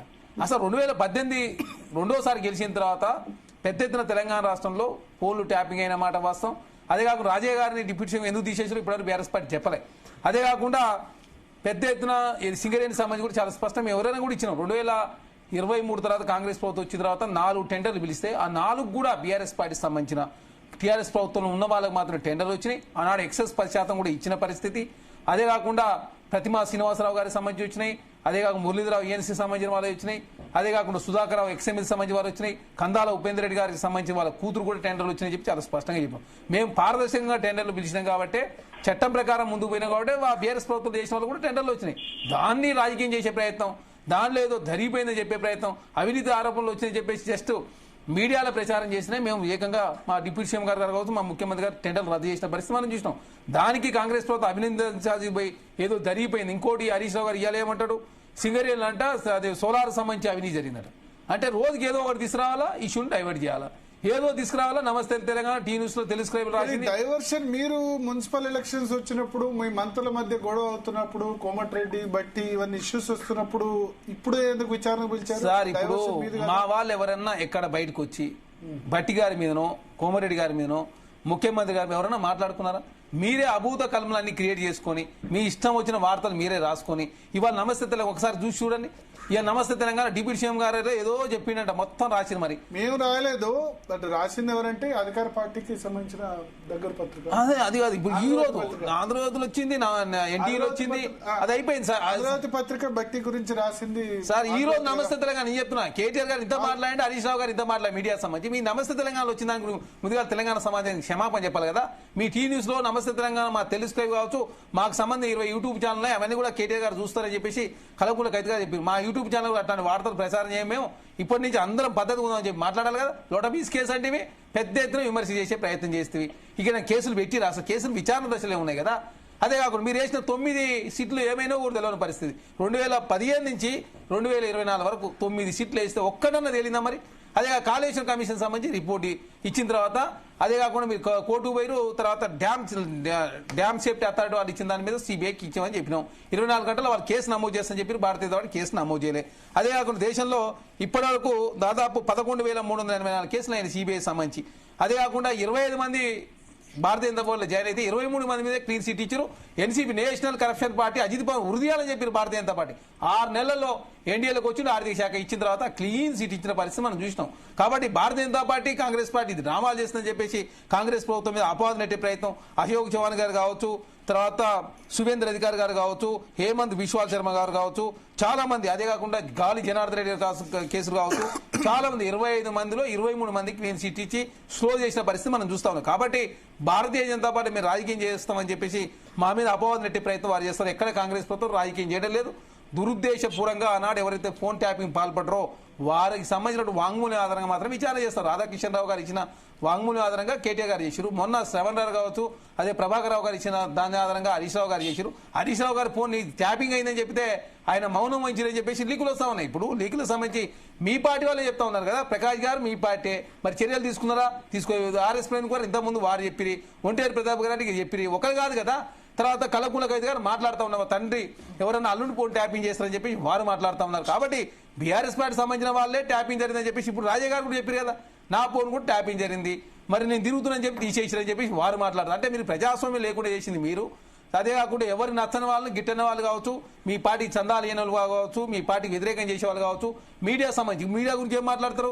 అసలు బీఆర్ఎస్ పార్టీ మీడియా వాళ్ళు అరెస్టే చేయనట్టు తొలి వెలుగు రగన్నం చేసిరు, తీర్మానం మల్లన్నం చేసిరు, టీవీ9 రవిప్రకాష్ గారు చేసిరు, ఏబిఎన్, టీవీ9, వెలుగు, V6 బ్యాన్ చేసిరు. కానీ ఇప్పుడు మాత్రం బీఆర్ఎస్ పార్టీ మేము ఏమి చేయలేదు, ఆనాడు బీఆర్ఎస్ ప్రభుత్వం కాంగ్రెస్ ప్రభుత్వం వచ్చింది చేస్తుందని చెప్పేసి అనవసరంగా తెలంగాణ సమాజాన్ని తప్పుదారి పట్టించే ప్రయత్నం చేస్తాం. కాబట్టి బీఆర్ఎస్ పార్టీ సంబంధించి ఫోన్ ట్యాపింగ్ పాల్పడ్డమాట వాస్తవం. తెలంగాణ 70,000 కోట్ల అప్పులున్న తెలంగాణ 7 లక్షల కోట్ల రూపాయలు అప్పైంది. అరే కాళేశ్వరం నుంచి కలెక్టరేట్ల వరకు, అదే కాకుండా అమరజ్యోతి నుంచి అదే అంబేద్కర్ విగ్రహం వరకు, సెక్రటరీ నుంచి సీతారామ ప్రాజెక్ట్ వరకు, పాలమూరు నుంచి ప్రగతి భవన్ వరకు, అదే మిషన్ భగీరథ మిషన్ కాకతీయ వరకు పెద్ద ఎత్తున అవినీతి జరిగిందని చెప్పి కలకుల కవిత గారే మాట్లాడుతూ ఉన్నారు. ఒకటి కాదు రెండు కాదు కదా. మీరు మాత్రం కాంట్రాక్ట్ రద్దు చేయొచ్చు. ఆనాడు ప్రాణహిత సువేళ్ళ అంబేద్కర్ ప్రాజెక్ట్ సంబంధించి దాన్ని రద్దు చేసి అంచనాలు పెంచి మీరు వేరే వాళ్ళకి ఇస్తే మాత్రం మీ ప్రాజెక్టులో అవినీతి జరగలేదు. పాలమూరు రంగారెడ్డి సంబంధించి బేస్ మార్చి అంచనాలు పెంచి సమైక్య రాష్ట్రాలు ఇచ్చిన కాంట్రాక్ట్ రద్దు చేసి మీరు కొత్త వాళ్ళకి ఇస్తే మాత్రం మీరు చేస్తే అవినీతి జరగలేదు. కాంగ్రెస్ ప్రభుత్వం అందరూ సింగరేణి సంబంధించి ఏదో నైని గనికి సంబంధించి రద్దు చేస్తే మాత్రం పెద్ద ఎత్తున కాంగ్రెస్ పార్టీ అవినీతి పాల్పడదని చెప్పేసి తెలంగాణ సమాజాన్ని తప్పుదారి పట్టించే ప్రయత్నం బీఆర్ఎస్ పార్టీ చేస్తా ఉంది. కాబట్టి తెలంగాణ సమాజం గమనిస్తున్నారు, బీఆర్ఎస్ పార్టీలో ఆనాడు స్వేచ్ఛ ఎవరికి లేదు. అదే కాకుండా ప్రభాకర్ రావు గారు విదేశాల్లో ఉంటే తీసుకొచ్చినాం ఇండియాకి. ఇప్పటి వరకు మీరు చూస్తాం, విజయ్ మాల్యా రాలేదు, లలిత్ మోడీ రాలేదు, మొయిల్ చోక్సీ రాలేదు. 2014 నుంచి 2026 వరకు దాదాపు 12 సంవత్సరాలు అవుతా ఉంది. ఇప్పటివరకు ఒక్కరిన భారతీయ జనతా పార్టీ తీసుకురాలే కదా. అట్లాంటి పరిస్థితుల్లో కూడా తెలంగాణ రాష్ట్రంలో కాంగ్రెస్ ప్రభుత్వం సుప్రీంకోర్టు పోయారు, హైకోర్టు పోయారు, కేంద్ర ప్రభుత్వం సంప్రదించారు. ఇప్పుడు 2 సంవత్సరాలకు చిన్న కరెక్షన్ చెప్పండి. ప్రభాకర్ రావు చెప్పించింది మేమే. మరి విజయ్ మాల్యా గారిని తెప్పియండి అన్న, లలిత్ మోడీ గారిని, విజయ్ మాల్యాను, మోయిల్ చోక్సీని తెప్పియండి. సార్ అదే చెప్తాను, స్టేట్ లో కేసులే ఉంటాయి సార్. మళ్ళీ కోర్టులో మేము అంటే వాళ్ళ కోర్టు కేసులు ఈ కోర్టు కేసులు మీరు రాష్ట్ర ప్రభుత్వాలకు రైట్స్ బయటకు వెళ్ళి తెప్పించేది ఇండెక్స్ ఇస్తే మేము అదే చెప్తున్నాం. మేమేం తీసుకో, మేము కేంద్ర ప్రభుత్వంతో సంప్రదింపులు చేసినాం, కోర్టులలో ఆర్గ్యుమెంట్ చేసినాం చెప్పినాం. సార్ మీలాగా కోల్ ఇండియా బొగ్గుకు 4,500, అదాని బొగ్గుకు, ఆస్ట్రేలియా బొగ్గు 24,500 రూపాయలు మేము ఇస్తలేము. అదానికి డైరెక్ట్ మేలు చేస్తుంది మీరు 5,000 కోట్ల రూపాయలు. మేము సింగరేణిలో అనా పైసా కూడా అవినీతి చేయలే. ప్రభుత్వం చేసిన 2 సంవత్సరానికి 2,73,000 కోట్లు సేవ్ చేస్తున్నాము. మీరు ఇచ్చిన డూప్లికేట్ రైతు కార్డులు కావచ్చు, గ్యాస్ సిలిండర్లకు కావచ్చు, 2 లక్షలు కావాలంటే రికార్డు బేస్ చేద్దాం, అఫీషియల్ రికార్డ్స్ డిస్కషన్ చేద్దాం. ఏదైతే మీ యూపీఏ ప్రభుత్వం లోపల ఎన్ని లక్షల కోట్ల జరిగింది, 2 మీ వల్ల. సార్ సుప్రీంకోర్టు క్లీన్ సిట్ ఇచ్చింది సార్. 2G స్పెక్ట్రమ్ కావచ్చు, బొగ్గు స్కామ్ కావచ్చు, 2G స్పెక్ట్రమ్ సమస్య సుప్రీంకోర్టు చెప్పింది, మొత్తం క్లీన్ సిట్ ఇచ్చింది. మీరు దాన్ని వాడుకుని అధికారులకు వచ్చి తప్ప మీరు చేసింది ఏమీ లేదు. మీరు దాన్ని వాడుకుని అధికారులకు వచ్చి దేశంలో ప్రతిపక్ష పార్టీని నిర్వీర్యం చేసే ప్రయత్నం చేస్తా ఉన్నాయి. ఏమంటే ఎంఐఎం పార్టీ మీద కేసు పెట్టారు సార్. ఇప్పటివరకు సిబిఐ కానీ ఈడీ ఇన్కమ్ ట్యాక్స్ ఎందుకు పోతున్నారు ఎంఐఎం పార్టీ మీదకి? దేశం అన్ని ప్రతిపక్ష పార్టీ మీద పేరు.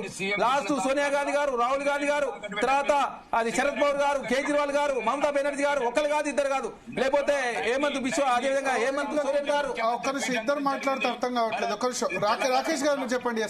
భరత్, ఈ రోజు నైని కోల్స్ కామ్ ఓన్లీ ముఖ్యమంత్రి పీఠం గురించి జరిగింది. ముఖ్యమంత్రి పీఠం ఆట అది.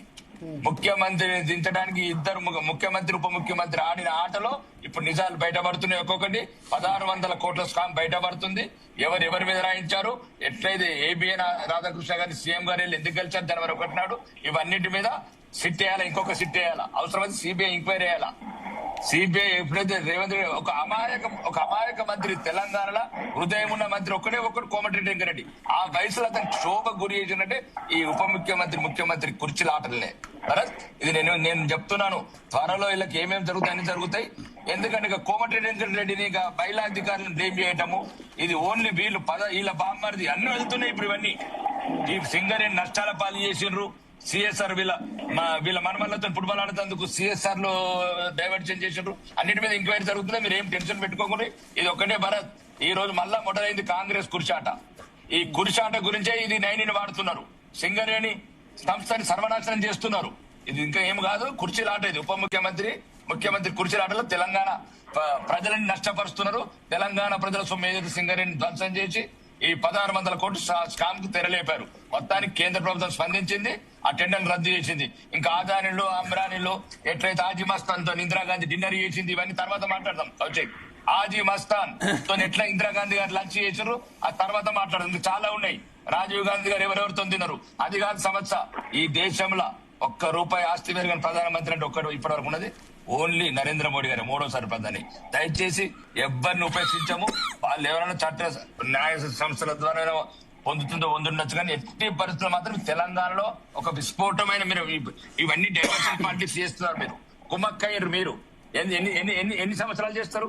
ఇంకా 2 సంవత్సరాలు చేస్తారా? ఇంకా 2 సంవత్సరాలు సిట్ చేసి ఏమేమన్నాడు మీరు? రేవంత్ రెడ్డి గారు మాటలు ఏ రావులు అన్నాడు, ఈ మర్చిపోయారు. ఎట్లా అప్పుడు రేవంత్ రెడ్డి గారి స్టేట్మెంట్ అంటే మీరు తెలంగాణ ప్రజలంటే మీకు అవమానకరంగా ఉంది. తెలంగాణ ప్రజలు ఏమేమి మాట్లాడారు భరత్? రేవంత్ రెడ్డి స్టేట్మెంట్స్ అని బయట పెట్టండి. రేవంత్ రెడ్డి స్టేట్స్ ఏమని మాట్లాడాడు? ఏ రావులు ఆ రావులు అనుకుంటే మాట్లాడాడు కదా. స్టేట్మెంట్ మర్చిపోయారా? రకుల్ రావు అని అన్నది ఎవరు? నేను అన్నానని ఈ రోజు మొత్తం మేము మాట్లాడితే ఇబ్బంది అనిపిస్తున్నది. మా కుటుంబ సభ్యుల గురించి మాట్లాడినట్టు ఫీల్ అవుతున్నాం. మీ రాజకీయ అధికారం గురించి, మీ అవినీతుల గురించి మొత్తం తెలంగాణ ప్రజలను రెచ్చగొట్టారు. తెలంగాణ ప్రజలు రెచ్చగొట్టి 2 సంవత్సరాలు అయిందా సిట్ మీద? ఇంకెన్ని రోజులు చెప్తారు? మీ కాంగ్రెస్ వాళ్ళు, మీ కాంగ్రెస్ గజ్జల కాంతం ఏమన్నాడు? సినిమా స్టార్ల పేరుతో సాధించాడు. మేము మాట్లాడతాం, ఎందుకంటే మాకు కూడా ఆడపిల్లలు ఉన్నారు, మాకు కూడా ఆడబిడ్డలు ఉన్నారు. మేము సంసారం చేసే కుటుంబాలు ఉన్నాయి, గంగలు పోయినాయని మేము మాట్లాడుతున్నాం. తెలంగాణను అడుగడుగున అవమానించే పార్టీలు మీ ఎవరన్నారు? గజ్జల కాంతం చూపియాలా? 6 శాసనసభ్యులు కూడా ఆబ్జెక్షన్ చేశాను. ఇంకొకసారి 6 శాసనసభ్యులు మాట్లాడద్దు, అవసరం కూడా పేరు తీసి మాట్లాడుకోండి. 6 శాసనసభ్యులు నా తర్వాత ఇంకోరు వస్తారు, నేను వస్తారు, ఇంకోరు వస్తారు. ఆ రోజు ప్రెస్ మీట్ పెట్టి చెప్పాడు భరత్. ఏంది మాట ఎందుకు జరగలేదు? మరి ఎందుకు జరగలేదు? ఎందుకండి టెలిఫోన్ ఇవన్నీ ఎందుకు జరుగుతున్నాయి? చర్చలు 2 సంవత్సరాల నుంచి ఎందుకు ప్రజలను దూరం చెప్తున్నారు? ప్రజలను పక్కదోరు పెట్టడానికి, మీ 6 అబద్ధాలని ప్రజల దృష్టి మరల్చడానికి ఈరోజు తెలంగాణ మొత్తం అప్పులపాలను చేసి ఇప్పుడు మొత్తం అవినీతిమయం చేశారు. మీరేం తక్కువ చేశారు? ఎట్లా ఏమన్నా అంటేనే మనకు సంబంధం లేని టాటా బిర్లాల గురించి మాట్లాడతారు, అంబానీల గురించి మాట్లాడతారు. మనం మాట్లాడింది తెలంగాణ టెలిఫోన్ ట్యాపింగ్, నీళ్లు నిధులు నియామకాలని. వాళ్ళు అట్లా చేశారు, మీరు ఇట్లా చేస్తారు. ఏం చేశారు 2 సంవత్సరాలు చెప్పండి? ఏం చేశారు? నేను దయచేసి మీరు ఇట్లా మాట్లాడద్దు. నేను ఏమంటున్నా అంటే సబ్జెక్ట్ వరకే పరిమితం అవుదాం. ఈ రోజు ఒకటి మీకేమైనా చిత్తశుద్ధి ఉంటే ఒక టైం ఫ్రేమ్ పెట్టండి. 1 month 2 months 6 days కంప్లీట్ చేయండి. ఉన్నదా లేదా? లేకపోతే ఎందుకు ఆర్టిస్టులు వాళ్ళు కొట్టుడు, ఐపీఎస్ ఆఫీసర్లు జైళ్లలో పోవుడు? ఎక్కడ అంటే తెలంగాణ సమాజం చదువులేని సమాజం అనుకుంటారా? కాంగ్రెస్ ప్రభుత్వం ఎట్టయితే 60 ఏళ్ళ నుంచి మోసం చేసి పరిపాలించినట్టు అనుకుంటారు. ఈ కాలంలో కూడా అయిపోయింది. చలేగా ఓ గాంధీ చలేగా సబ్ కుछ చలేగా. ఇప్పుడు తెలంగాణ ప్రజలు కూడా చైతన్యవంతులయ్యారు. మీరు ఏమేం చేస్తున్నారు అన్ని అర్థమవుతున్నాయి వాళ్ళకు. ఎందుకు భరత్ వీళ్ళు టెలిఫోన్ ఇవన్నీ ఎందుకు, ఫోన్లు మార్చుడు ఇవన్నీ ఎందుకు తీసుకుంటున్నారట? ఎక్కడెక్కడ వార్ రూమ్లు ఎందుకు పెట్టారు? నీకు ఎక్కడైతే నీకు టెలిఫోన్ ట్యాపింగ్ అయినా అఫీషియల్ చేయొచ్చు. నువ్వు చెప్పేది అవసరమే ఉన్నది.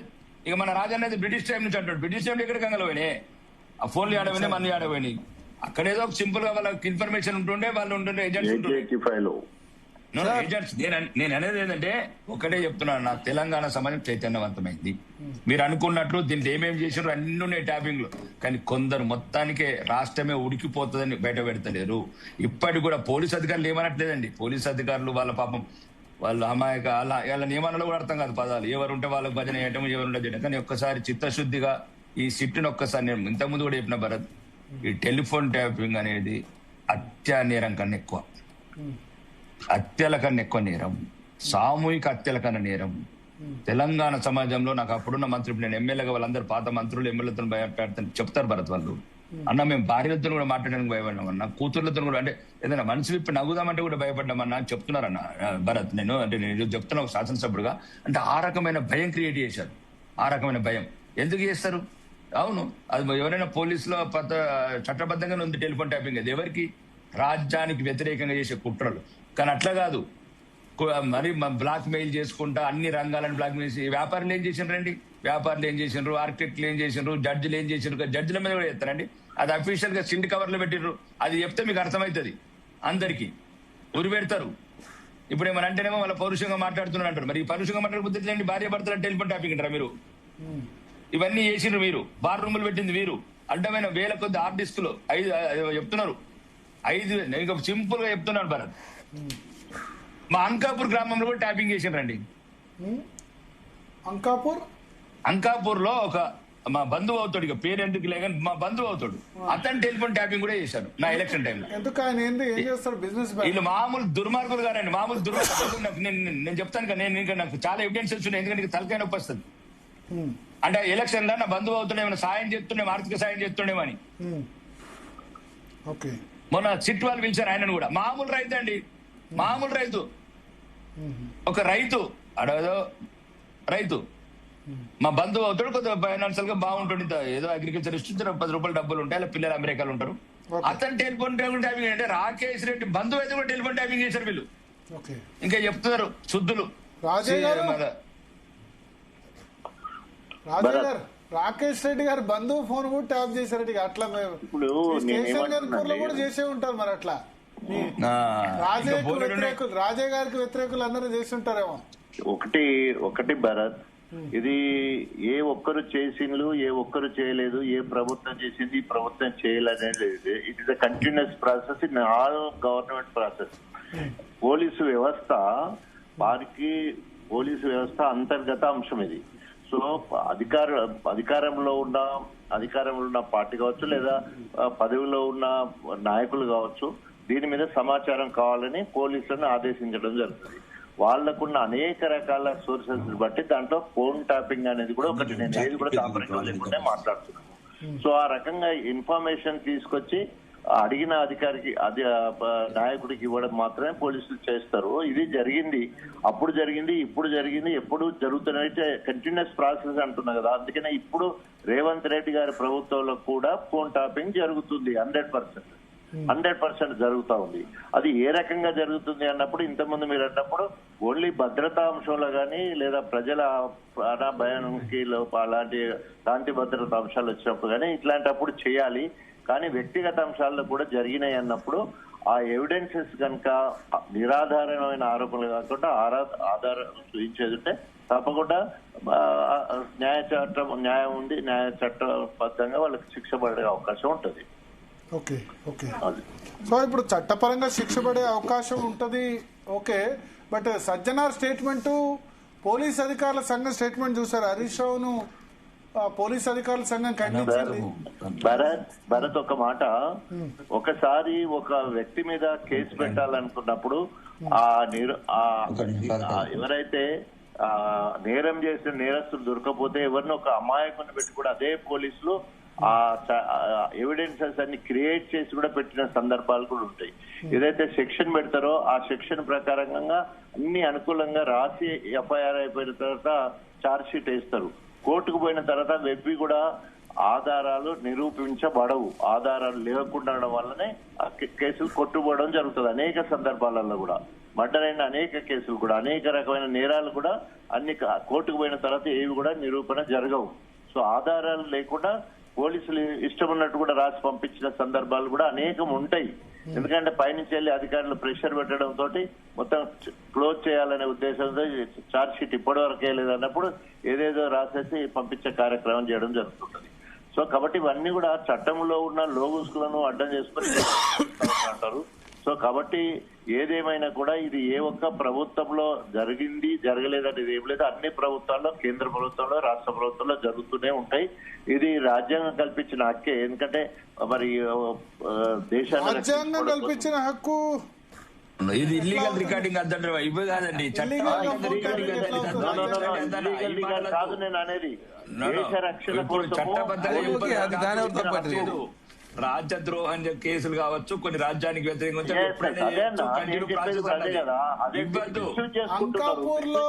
అంకాపూర్ లో ఎవరో సామాన్యుడు దేశ రక్షణకు వ్యతిరేకంగా ఏం చేశాడని ఫోన్ ట్యాపింగ్ చేశారు. అది చేయడం, చట్టాలు చేయడము అంటే మొత్తం అక్కడ ప్రైవేట్ వార్ రూములు పెట్టడం. ఒకటే ఏంటంటే మెజారిటీగా వాళ్ళు చేసింది అంటే ఎలక్షన్ సమయంలో డబ్బు వాళ్ళది పంచారు, అవతల వాళ్ళది పట్టుకున్నారు, ఆపోజిషన్ పట్టుకున్నారు. మునుగోడు, దుబ్బాక ఇవన్నిట్లో యూజ్ చేసి ఎలక్షన్ గెలవాలన్న ఉద్దేశంతో ఎక్కడికక్కడ ఉందామనుకున్నారు. 100 సంవత్సరాల అధికారంలో ఉందామనుకున్నారు. సౌదీలో ఉన్నట్లు సౌదీలో ఉన్నట్లు ఉందామనుకున్నారు. ప్రజాస్వామ్యాన్ని మొత్తం ఉంచేసి మొత్తం అన్ని వ్యవస్థలను ధ్వంసం చేసి వారసత్వ రాజకీయాలలో ఉందామనుకున్నారు. శరత్ గారు, మీరు సజ్జనార్ ప్రెస్ నోట్ ఇంతకుముందు చదివి వినిపించాను, చూసారా? విన్నాను నేను. యాక్చువల్లీ ఏంటంటే నేను మీరు మాట్లాడుతున్నప్పుడే ఈ crime number 243 of 2024 dated 10/3/2024 FIR దించాను. ఇది డి రమేష్ అని అడిషనల్ ఎస్పీ కంప్లైంట్ ఇచ్చినాడు స్టేషన్ హౌస్ ఆఫీసర్ పంజాగుట్టకి. ఏమనంటే D Praneeth Kumar while working in SIB unlike other teams occupied 2 rooms exclusively for himself and operated with 17 systems issued to him with an exclusive and dedicated leased line with internet connection, through which he developed profiles of unknown persons and monitored the same clandestinely, unauthorized and illegally. Probably వాళ్ళు ఇది కనుక్కోవాలని try చేస్తుంటారు. ఈ ప్రణీత్ రావు ఎవరితో contact లో ఉంది, ప్రణీత్ రావుకు నీకు ఏమైనా సంబంధం ఉందా అని కేటీఆర్ని అడుగుంటారు. అంతేగాని కేటీఆర్ నాకేం తెలియదు అది ఇది అని అనడం అదంతా చాలా తప్పు. తర్వాత రెండోది ఏంటంటే రాజయ్య గారు కన్ఫ్యూజ్ అవుతున్నారు. గ్యాదరింగ్ ఆఫ్ ఇంటెలిజెన్స్ ఇన్ఫర్మేషన్ వేరు, ఇంటర్సెప్టింగ్ టెలిఫోన్ లైన్స్ వేరు. ఇంటర్సెప్టింగ్ టెలిఫోన్స్ లైన్స్ అనేది with due process as contemplated under the Indian telegraphic act జరగాల. ఇంటెలిజెన్స్ గ్యాదరింగ్ అంటే ఇంటెలిజెన్స్ వాళ్ళు అక్కడ ఇక్కడ ఇన్ఫర్మేషన్ గ్యాదర్ చేసి వాళ్ళతో మాట్లాడి వీళ్ళతో మాట్లాడి కనుక్కునేటువంటి విషయాలు. అది ఇంటెలిజెన్స్ గ్యాదరింగ్ లో కాదు. ఇది ఇంటర్సెప్షన్ ద్వారానే చాలా మంది రాజకీయ ప్రత్యర్థులని సర్వనాశనం పట్టించింది బీఆర్ఎస్, అందులో డౌట్ లేదు.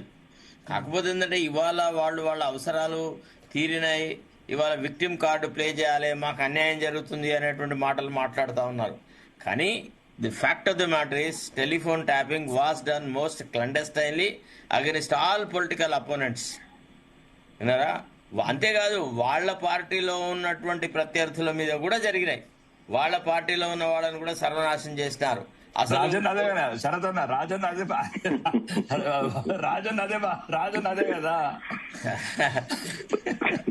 రాజన్ ఫస్ట్ బలి చేసింది రాజన్ అని తెలంగాణ.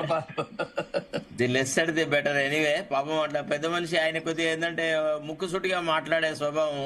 కడియం లెక్క అంటే తేలుకు పడుకున్నోడిని కుట్టే పాము కాదు. కాకపోతే ఆయన బలైపోయినాడు. అది ఆ బీఆర్ఎస్ నేతృత్వమే అట్లా ఉండేది సార్. అంత స్కీమింగ్, అంత కన్స్పిరసీ అనమాట, కన్స్పిరటోరియల్ పాలిటిక్స్ అక్కడ అంతా. ఆదమరిచి ఉన్నోడిని దెబ్బ కొట్టి ఇప్పుడు వాళ్ళు వచ్చేసేసి ఇక పెద్ద ధర్మపానాలని చదువుతా ఉన్నారు.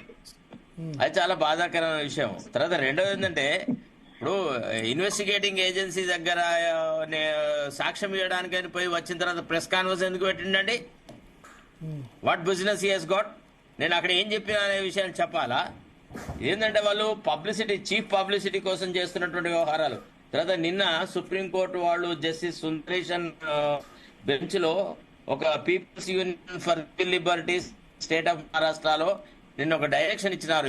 పోలీస్ అధికారులు ఇన్వెస్టిగేషన్ జరుగుతున్నటువంటి కేసులో ఏ అంశాలను పత్రికల వాళ్ళకి చెప్పాలా చెప్పొద్దు, వ్యక్తుల అంటే వాళ్ళ చరిత్రను హననం చేస్తూ ఇన్వెస్టిగేషన్ లో ఉన్న దాంట్లో ఇంక్రిమినేటెడ్ మెటీరియల్ ఏది లేకుండా చేయడం తప్పు అని సుప్రీంకోర్టు అని రాష్ట్రాలను విత్ ఇన్ 3 months ఒక పాలసీ ఎవాల్వ్ చేయమన్నారు. ఏ విషయాలు పత్రికలకు చెప్పాలి, ఏ విషయాలు పత్రికలకు చెప్పొద్దని. ఇప్పుడు సజ్జనార్ గారికి ఏం అవసరం ఉందండి ఈ ప్రెస్ రిలీజ్ చేసేది? అది ఇన్వెస్టిగేషన్ అంటే కొంత సీక్రెసీ ఉంటుంది, దానికి కొంత కాన్ఫిడెన్షియాలిటీ అటాచ్డ్ అయి ఉంటుంది. Disclose everything that you have asked KTR. ఇప్పుడు ఇవాళ సజ్జనార్ రిలీజ్ చేసిన దానిలో కొత్తది అంటూ ఏం లేదు కదా. అది కాదండి, ఎందుకు ఈ ప్రెస్ రిలీజ్లు ఎందుకు అంటున్నాను నేను? ప్రెస్ రిలీజ్ ఎందుకు చెప్పినారు? మీరు ఇన్వెస్టిగేషన్ ని గోప్యంగా చేయదలుచుకున్నారా, పబ్లిక్ గా చేయదలుచుకున్నారా? అసలు తప్పే, సజ్జనార్ ప్రెస్ రిలీజ్ ఇచ్చుడు కూడా తప్పే. రాజశేఖర్ సినిమాలు ఎక్కువ చూస్తున్నాడు, రాజశేఖర్ సినిమాలు ఎక్కువ చూస్తాడు. ప్రెస్ నోట్ అఫీషియల్ రాకపోతే మీడియా ఏదేదో కార్య చేస్తుంది, వాళ్ళకి దోచింది. రాధాకిషన్ చాలా మీడియాకుండే ఫ్రీడమ్ మీడియాకుంది, వాళ్ళ క్రెడిబిలిటీ వాళ్ళకు ఉంటది. నమ్మే వాళ్ళని నమ్ముతారు, నమ్మని వాళ్ళని నమ్మరు. అభూత కల్పన రాసే పత్రికలకి ఏమాత్రం పెద్ద సర్క్యులేషన్ ఉండదండి. ఎంతో డెడికేషన్ ఉంటే క్రెడిబిలిటీ ఉంటుంది. Media will always try to maintain their credibility. ఇప్పుడు మీరు నేను ఎందుకో ఇష్టం వచ్చినట్టు మాట్లాడము, అది మన పర్సనల్ డిసిప్లిన్ అది. And moreover, there is no necessity for the police officers to communicate this kind of press releases on and off. ఇది అనవసరం. సజ్జనార్ స్టైల్ ఇది ఎవరు చేయరు ఇట్లా. నువ్వు ఒక అక్యూజ్డ్ అని అన్నావో లేకపోతే విట్నెస్ అని అన్నావో ఏదో పిలిచావు. పిలిచిన తర్వాత మరి పోనీ అన్ని మొత్తం డిస్క్లోజ్ చేయమను, వీడియో కవరేజ్ చేయమని మనకు ఒక పెన్ డ్రైవ్ లో పెట్టి కేటీఆర్ ని ఏమేమి ప్రశ్నలు వేసినారు, ఎంతసేపు ప్రశ్నలు వేసినారు, ఏ ప్రశ్నలకు ఏ సమాధానం ఇచ్చినాడు మొత్తం ఇవ్వమను. అట్లా కాదు సార్, నాకు ఐరవి కేసులా పిల్లగాడి కేసులా మొత్తం నిలబడి పక్కనంతా సినిమా స్టార్లను పెట్టుకుని ప్రెస్ మీట్ పెట్టిండు. వాళ్ళు ఇప్పుడు మరి పోలీస్ డిపార్ట్మెంట్ రిక్రూట్మెంట్ అయ్యారు, ఏదైనా డిపార్ట్మెంట్ అఫీషియల్ భరత్ ఒక విషయం చెప్పిన, ఇప్పుడు మరి అట్లాంటి ఆర్డినరీ అక్యూజ్ ని చాలా మందిని ఇన్వెస్టిగేషన్ కి పిలుస్తున్నారు, మరి వాళ్ళ దాంట్లో కూడా ఇట్లానే ప్రెస్ రిలీజులు ఇస్తారా? అంటే విఐపి కేసు అయితే ఒక తీరు, సాధారణమైన పౌరుడు అయితే ఒకసారా? ఆర్డినరీ కేసులో ఇప్పుడు నార్మల్ గా ఈ హత్య కేసులు ఛేదించినప్పుడు ప్రెస్ మీట్ పెట్టి చెప్తారు కదా, అది చెప్పొద్దని ఇప్పుడు సుప్రీంకోర్టు అంటుంది. చాలా సార్లు ఏం జరుగుతుందంటే ముందు ప్రీ ట్రయల్ గా చాలా వ్యక్తి యొక్క క్యారెక్టర్ అసాసినేషన్ అయిన తర్వాత అతని is not involved in the crime అని తెలిస్తే ఆ వార్త ఎక్కడో మూలకు వస్తుంది. క్రైమ్ లో ఇన్వాల్వ్ అయినాడు అని సర్వనాశనం చేసి వ్యక్తిగత యొక్క ప్రతిష్టను దెబ్బతీర్చి చిట్ట చివరికి అతను నేరస్తుడే కాదు అని తెలిస్తే ఏమున్నదండి? సో ప్రెస్ రిలీజ్ వద్దు. మరి సుప్రీంకోర్టు ఆర్డర్ గా చెప్పిందా ఖచ్చితంగా దీన్ని పాటించాలని చెప్పిందా? ఆర్డర్ గా చెప్పింది సార్. చెప్పిన తర్వాత కూడా ఇప్పుడు దేశంలో చాలా సార్లు చాలా సందర్భాలు నడుస్తున్నాయి కదా. చూపెడుతున్నాను చూడండి, it is 15th January 2026 MM Sundaresh versus Sundaresh and Koteshwar Singh ఇద్దరు కలిసి ఇచ్చినారు సుప్రీంకోర్టు డివిజన్ బెంచ్ ఆర్డర్. ఇది క్రిమినల్ అప్పీల్ నెంబర్ 1256 of 1999 లో ఇచ్చిన ఆర్డర్, నిన్నగాక మొన్నటి ఆర్డర్ ఇది. వాళ్ళు ఏం చెప్పినారు, మీరు కొంత సంయమనం పాటించండి అన్నారు. ఇన్వెస్టిగేషన్ చేసే ప్రక్రియ లోపల పోలీసులు సంయమనం పాటించాలి, పోలీసుల ముందు అప్పేర్ అయిన వాళ్ళు కూడా సంయమనం పాటించాలి. బయటకు వచ్చేసి వీళ్ళకి ఇష్టం వచ్చినట్టుగా వీళ్ళు చెప్పడం, వాళ్ళకి ఇష్టం వచ్చినట్టుగా వాళ్ళు ప్రెస్ రిలీజులు ఇష్యూ చేయడం, ఇదేమి ఇన్వెస్టిగేషన్ అండి? Investigation has got certain portents, certain object. ఏంటి ఇప్పుడు ఒక్కొక్క అక్యూజ్డ్ ని ఏమేమి ప్రశ్నలు అడిగినామనేది చెప్తూ పోతుంటే investigation can it be completed with in a time frame? Other co accused alert అవుతారా కారా? అదే సమయంలో ఇవాళ ప్రెస్ రిలీజ్ చెప్పారు కదా, కేటీఆర్ ను సాక్షులకు ఎట్టి పరిస్థితుల్లో కాంటాక్ట్ కావద్దు, ప్రభావితం చేయొద్దు అని మేము హెచ్చరించామని చెప్పి. అది ఎప్పుడు ఉందండి, అది లీగల్ ప్రిన్సిపల్. అది సాక్షులను ప్రభావితం చేయకూడదు అనేది అది ఎవరికైనా వర్తిస్తుంది, మీకైనా వర్తిస్తుంది, నాకైనా వర్తిస్తుంది. నేను కూడా రేపు ఏదైనా టెలిఫోన్ ట్యాప్ లో అపియర్ అయ్యే సాక్షులను ఇంటిమిడేట్ చేస్తూ ఏదైనా మాట్లాడితే అది నాకు కూడా వర్తిస్తుంది. Nobody has got a right to thwart the investigation. Investigation అడ్డుకునేది ఆ హక్కు ఎవరికీ లేదు. Investigation is the prime duty of the police. అది ఫేర్ అండ్ ఇంపార్షియల్ గా జరగాలి, both in from the protection of the accused as well as the complainant. ఇద్దరికి సంరక్షణ ఇవ్వాలా. అంటే some police officers have become more active అండి. వీళ్ళు చరణ్ కౌశిక్ గారు, ఐ డోంట్ నో ఎందుకు మరి ప్రెస్ రిలీజ్ ఎందుకు సార్? ఈ రోజు కేటీఆర్ గారు మాట్లాడారు, ఎందుకంటే రకరకాల లీకులు వస్తున్నాయి, లీకులు ఇస్తారు అని చెప్పేసి మాట్లాడినందుకు ప్రభుత్వం రెస్పాండ్ అయ్యింది. అంటే సిట్టు ఇస్తారా sir? No, I'm asking as a lawyer, I want to know whether you will issue this kind of press statements on each and every investigation. కాదే, మీరేమో ఇవ్వకపోతేనేమో ఇవ్వలేదంటారు, ఇస్తేనేమో ఇచ్చినంటారు. ఎట్లయితుంది నాకు అర్థం కాకూడదు. ఎట్లా ఉంటదండి నాకు అర్థం. ఇప్పుడు ఇవ్వలేదంటేమో సిట్టు చెప్పాలిగా, సిట్టు లీకులు ఇస్తే మీరేంటి వాళ్ళకి సంబంధించిన దానిలో ఏమన్నా టెక్నికల్ కావచ్చు, లాపరంగా ఏమైనా పాయింట్ ఉంటే వాళ్ళు ఇప్పుడు సిట్టు సంబంధించిన అంశం వాళ్ళు చూసుకుంటారు. మాకు సంబంధించిన అంశమే కాదు కాంగ్రెస్ పార్టీ. మేము ఏమి సిట్టు మాట్లాడాల్సిన మాట మేమేం మాట్లాడలేము. చట్టం తన పని దాన్ని చేసుకునే ప్రయత్నంలో భాగంగా సిట్టు విచారణ జరుగుతూ ఉంది. దానిలో భాగంగా విచారణ సంవత్సరం పూర్తి స్థాయి స్వేచ్ఛ ఇది, దాంట్లో ఎక్కడ కూడా ప్రభుత్వ జోక్యం లేదు. అనవసరంగా మీరు దాన్ని ప్రభుత్వానికి ఆపాదించే ప్రయత్నం చేస్తే ఎలా? అదే కాకుండా ఇప్పుడు భారతీయ జనతా పార్టీ అధికారంలోకి వచ్చిన తర్వాత కూడా దేశంలో చాలా వేసారు. విదేశీ నల్లధనం మీద సిట్ వేసారు, 2014లో రఫేల్ మీద వేసారు, అదాని గ్రూప్ ఆరోపణల మీద వేసారు, ప్రధాని అరే ఆపనా సార్, మీరు మాట్లాడుతూ ఒకటి మేము మాట్లాడతాం. అరే ఆగి సార్, మీరు అదాని మాత్రం దోషిపెట్టచ్చు. అదాని బొగ్గుకు 4,000, అదాని బొగ్గుకు ఎంత ఇస్తారు సార్? 24,000 రూపాయలు అదాని బొగ్గుకి ఇవ్వచ్చు, కోల్ ఇండియా బొగ్గుకు మాత్రం 4,000 రూపాయలు ఇస్తారా? అంటే మీరు దోచి 5,000 కోట్ల రూపాయలు మాత్రం అదాని పెట్టచ్చు, కానీ కాంగ్రెస్ పార్టీ మాత్రం సిగరెట్ అవినీతి చేసి మాట్లాడుతున్నారు. నాకు అర్థం కాదు, ఏం అవినీతి పాల్పడి చెప్పండి. మరి మీరు తెలంగాణకి ఏం తెచ్చారు అసలు? అనా పైసా తీసుకురాకుండా మీరు మాట్లాడలేదు సార్. అది మీరు భారతీయ జనతా దయచేసి అన్ని విషయాలు వస్తాయి. మరి బొగ్గు సంబంధించిన అంశం వచ్చిన కోల్ ఇండియా బొగ్గు రాదా? కోలిడే బొగ్గు 4,500 ఇస్తారు, అదాని బొగ్గు 24,500 రూపాయలు ఇస్తారు, 5,000 కోట్లు ఎట్లా మేలు చేస్తారు మరి? అమెరికా స్టాక్ ఎక్స్చేంజ్ కమిషన్ ఇప్పటికి 2 సార్లు ఈ రోజు పేపర్ 2 సార్లు నోటీస్ ఇచ్చింది భారత ప్రభుత్వానికి. అయినా మీరు అదానికి సంబంధించిన అంశాన్ని మీరు ఆయన నోటీస్ ఇస్తున్నా మీరు ఈ దేశంలో ప్రభుత్వ రంగ సంస్థలు సర్వనాశనం చేసింది మీరు, ఈ దేశంలో మతం పేరు మీద రాజకీయాలు చేస్తుంది మీరు. మీరేం చేసినట్టు అర్థం కాదు.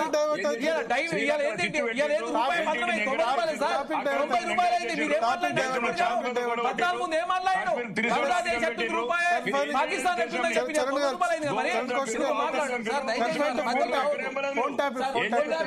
వాళ్ళు మాట్లాడారు ఇలా సిగరెట్ ని మొత్తం ఏదో మేము చేసినట్టు, మీరు మాత్రం అదాన్ని దోసిపెట్టచ్చు 5,000 కోట్ల రూపాయలు. నాకు అర్థం కాదు. మీరు దయచేసి మీరు చేసిన పాపాలు ఘోరాలు 1 కాదు 2 కాదు 100 చెప్తాం. మీరు టాటా వాళ్ళని బెదిరించి మీ భారతీయ జనతా పార్టీ 770 కోట్ల రూపాయలు తీసుకోలేదు. మీరు బదనాలు చేస్తున్నారు. మరి బండి సంజయ్ గారు పోయి కోర్టు ఆఫీస్ సంబంధించి సంబంధించి చెప్పండి మరి. ఎవరి 1,600 కోట్ల రూపాయలు అదానికి దోషి పెడుతున్నారు మీరు దేశంలో 5,000 కోట్ల రూపాయలు. దాన్ని రద్దు చేసిన టెండర్లు అసలు ఇంకా టెండర్ ప్రక్రియ పూర్తి కాకముందే రద్దు చేస్తారు. మీరు అభినందించాల్సింది పోయి అనవసరంగా ప్రభుత్వానికి ఆపాదించే ప్రయత్నం చేస్తే ఎట్లా? మా ఎంపీ గారు చామల కిరణ్ కుమార్ గారు లేఖ రాశారు. విచారణ చేయండి మరి, విచారణ చేయండి. కిషన్ రెడ్డి గారు చేయండి మరి విచారణ. 49% ఉంది, మీరు కేంద్రంలో ఉన్నారు. మేము ఆల్రెడీ ప్రభుత్వం నుంచి లేఖ రాపిస్తాం, అయిపోతుంది. ముఖ్యమంత్రికి సంబంధం లేకుండా సిట్ వేసిందని చెప్తున్నారు. ఇది అసలు రాష్ట్ర ప్రభుత్వం పవర్ నడిపిస్తున్నారు. అసలు ముఖ్యమంత్రికి పవర్స్ ఉన్నాయా లేవా? ముఖ్యమంత్రికి సంబంధం లేకుండా సిట్ వేసింది అంటున్నారు.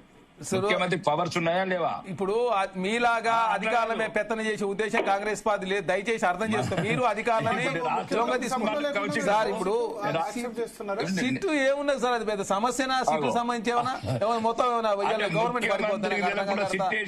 అరే అవినీతి ఆరోపణలు వచ్చిన సిట్ వేస్తారు. మీలాగా సార్ దయచేసి ఎడెన్బర్గ్ రిపోర్ట్ ఏమైంది సార్? ఎడెన్బర్గ్ రిపోర్ట్ ఏమైంది సార్? నాకు అర్థం కాక మీరు వేసారు కదా, ఏమైంది మీ రిపోర్టు? ఇప్పటికి ఎంతమంది ఉన్నాయి సార్ ఈడీ కేసులో? 11,834 మంది ఎంతమంది మీద చర్యలు తీసుకుంటారు మీరు? మీరు ప్రతిపక్ష పార్టీ మీద కేసు పెడతారు ఏమనంటే ఎంఐఎం పార్టీ వస్తుంది, ఎంఐఎం పార్టీ మీద కేసు పెట్టి ఇప్పటివరకు ఈడీసీపీ ఇన్కమ్ ట్యాక్స్ ఎందుకు రాదు? మరి మీకు వాళ్ళు పోటీ చేస్తే ఓటు కావాలా? లేదా అదే మాత్రం కాపాడాలి? ఏమైనా అర్థం ఉందా సార్ మాట్లాడేదాకా? మీరు ముఖ్యమంత్రి అందరి మీద హేమంత్ సోరేన్, మమతా బెనర్జీ గారు, మాయావతి గారు, తర్వాత కేజ్రీవాల్ గారు, సోనియా గాంధీ, రాహుల్ గాంధీ ఒక్కరిమే పెట్టినారు నాకు అర్థం కాదు కేసులో.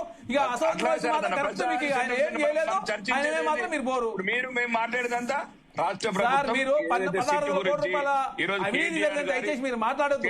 మీరు ఈ దేశంలో ప్రభుత్వ రంగ సంస్థ 5 లక్షల కోట్ల ప్రభుత్వ రంగ సంస్థలను 60,000 కోట్ల రూపాయలు గదానికి అంతగట్టిన మీరు ఒక ప్రభుత్వ రంగం స్థాపించారు. మీరేమన్నా మీరు ఎంతసేపు ఈ దేశంలో హిందువుల పేరు మీద ఓట్లాడుకునే ప్రయత్నం తప్ప మీరు డెవలప్మెంట్ మీద ఓట్లాడుతున్నారు. కాంగ్రెస్ పార్టీ పాకిస్తాన్ తో పోల్చిందేమని మీరే కదా. అంటే అవినీతి జరిగిందని చెప్పినప్పుడు మీరు మాట్లాడాల్సి వస్తుంది కదా. అయ్యా మరి కోల్ ఇండియా సంబంధించినటువంటి ఎందుకు మేము మాట్లాడవా? ప్రభుత్వ రంగ సంస్థలు మాత్రం మీరు అవడానికి ఇవ్వచ్చు. మీరు చేస్తే కరెక్ట్, మీరు చేస్తే తప్పైనా సార్. అయోధ్య మీద కేసు ఎన్ని సంవత్సరాలు పడింది సార్? 19 సంవత్సరాలు పట్టింది. ఏమైంది సార్? జగన్మోహన్ రెడ్డి గారు కేసు ఏమైంది చెప్పండి. అదేవిధంగా రతన్ దత్తా అయితే ఆంధ్రాలు ఇచ్చి సార్ ఏమైంది? వివేకానంద గారు కేసు ఏమైంది సార్? మీరు వచ్చిన బటరాజ్ కాంగ్రెస్ పార్టీ మీద 2 సంవత్సరాల నుంచి ఎన్ని అంతరంగం సీరియల్ ఇది ఎన్ని కేసులు దేశంలో పెండింగ్ చెప్పండి. నేను ఉన్నాయి 11,384 కేసులు ఉన్నాయి. ఎప్పుడు విచారిస్తారు చెప్పండి. మరి మీరు 14 నుంచి ఏం చేస్తారు? మీరు గురించి సంవత్సరం, ఇంకొక రాధాకృష్ణ గురించి 6 నెలలు మొత్తం చేసి 4.5 సంవత్సరాలు చేయండి. సార్ మీరు దయచేసి భారతీయ అవినీతి గురించి ఎంత తక్కువ మాట్లాడుతుంది.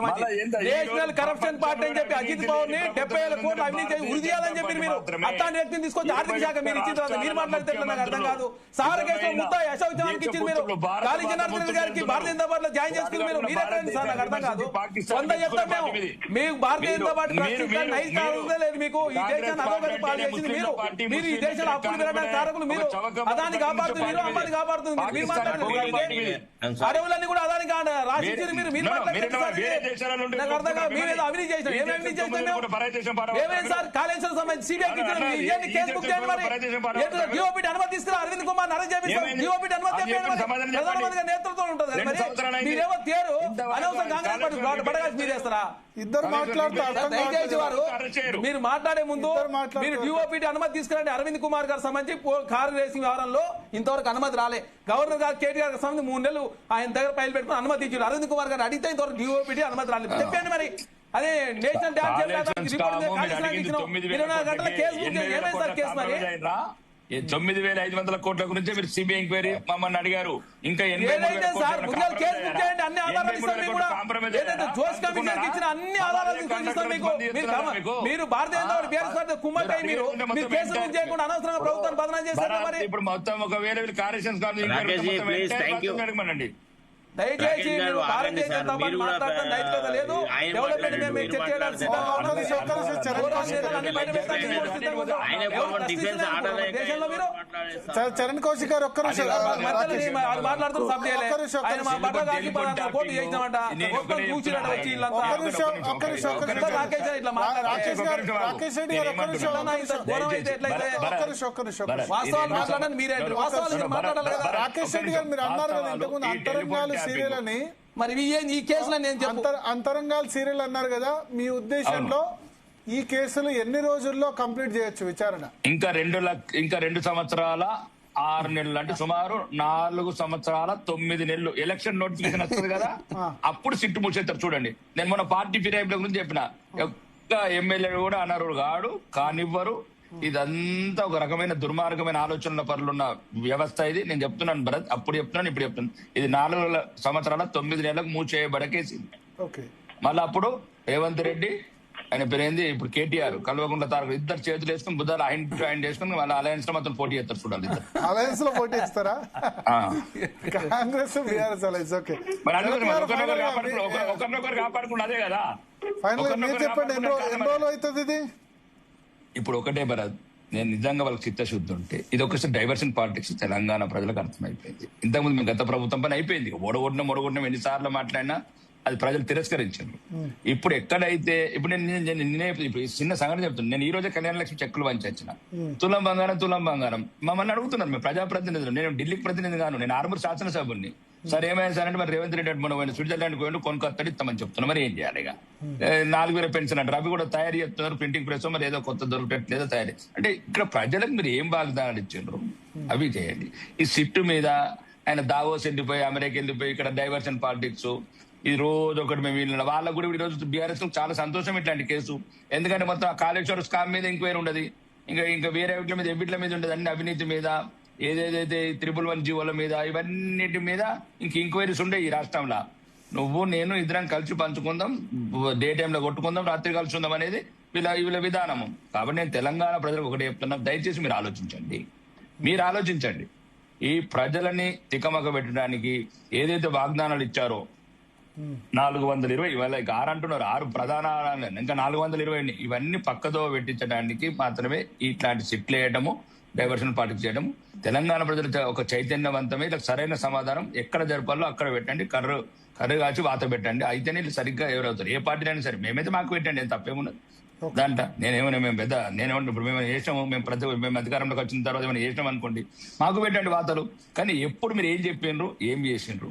ఈరోజు 2 లక్షల ఉద్యోగాలు జాబ్ క్యాలెండర్ ఇస్తామని జాబ్ క్యాలెండర్ వేయట్లేదు. నిరుద్యోగ యువత అంతా రోడ్ల మీద తిరుగుతున్నారు. 100%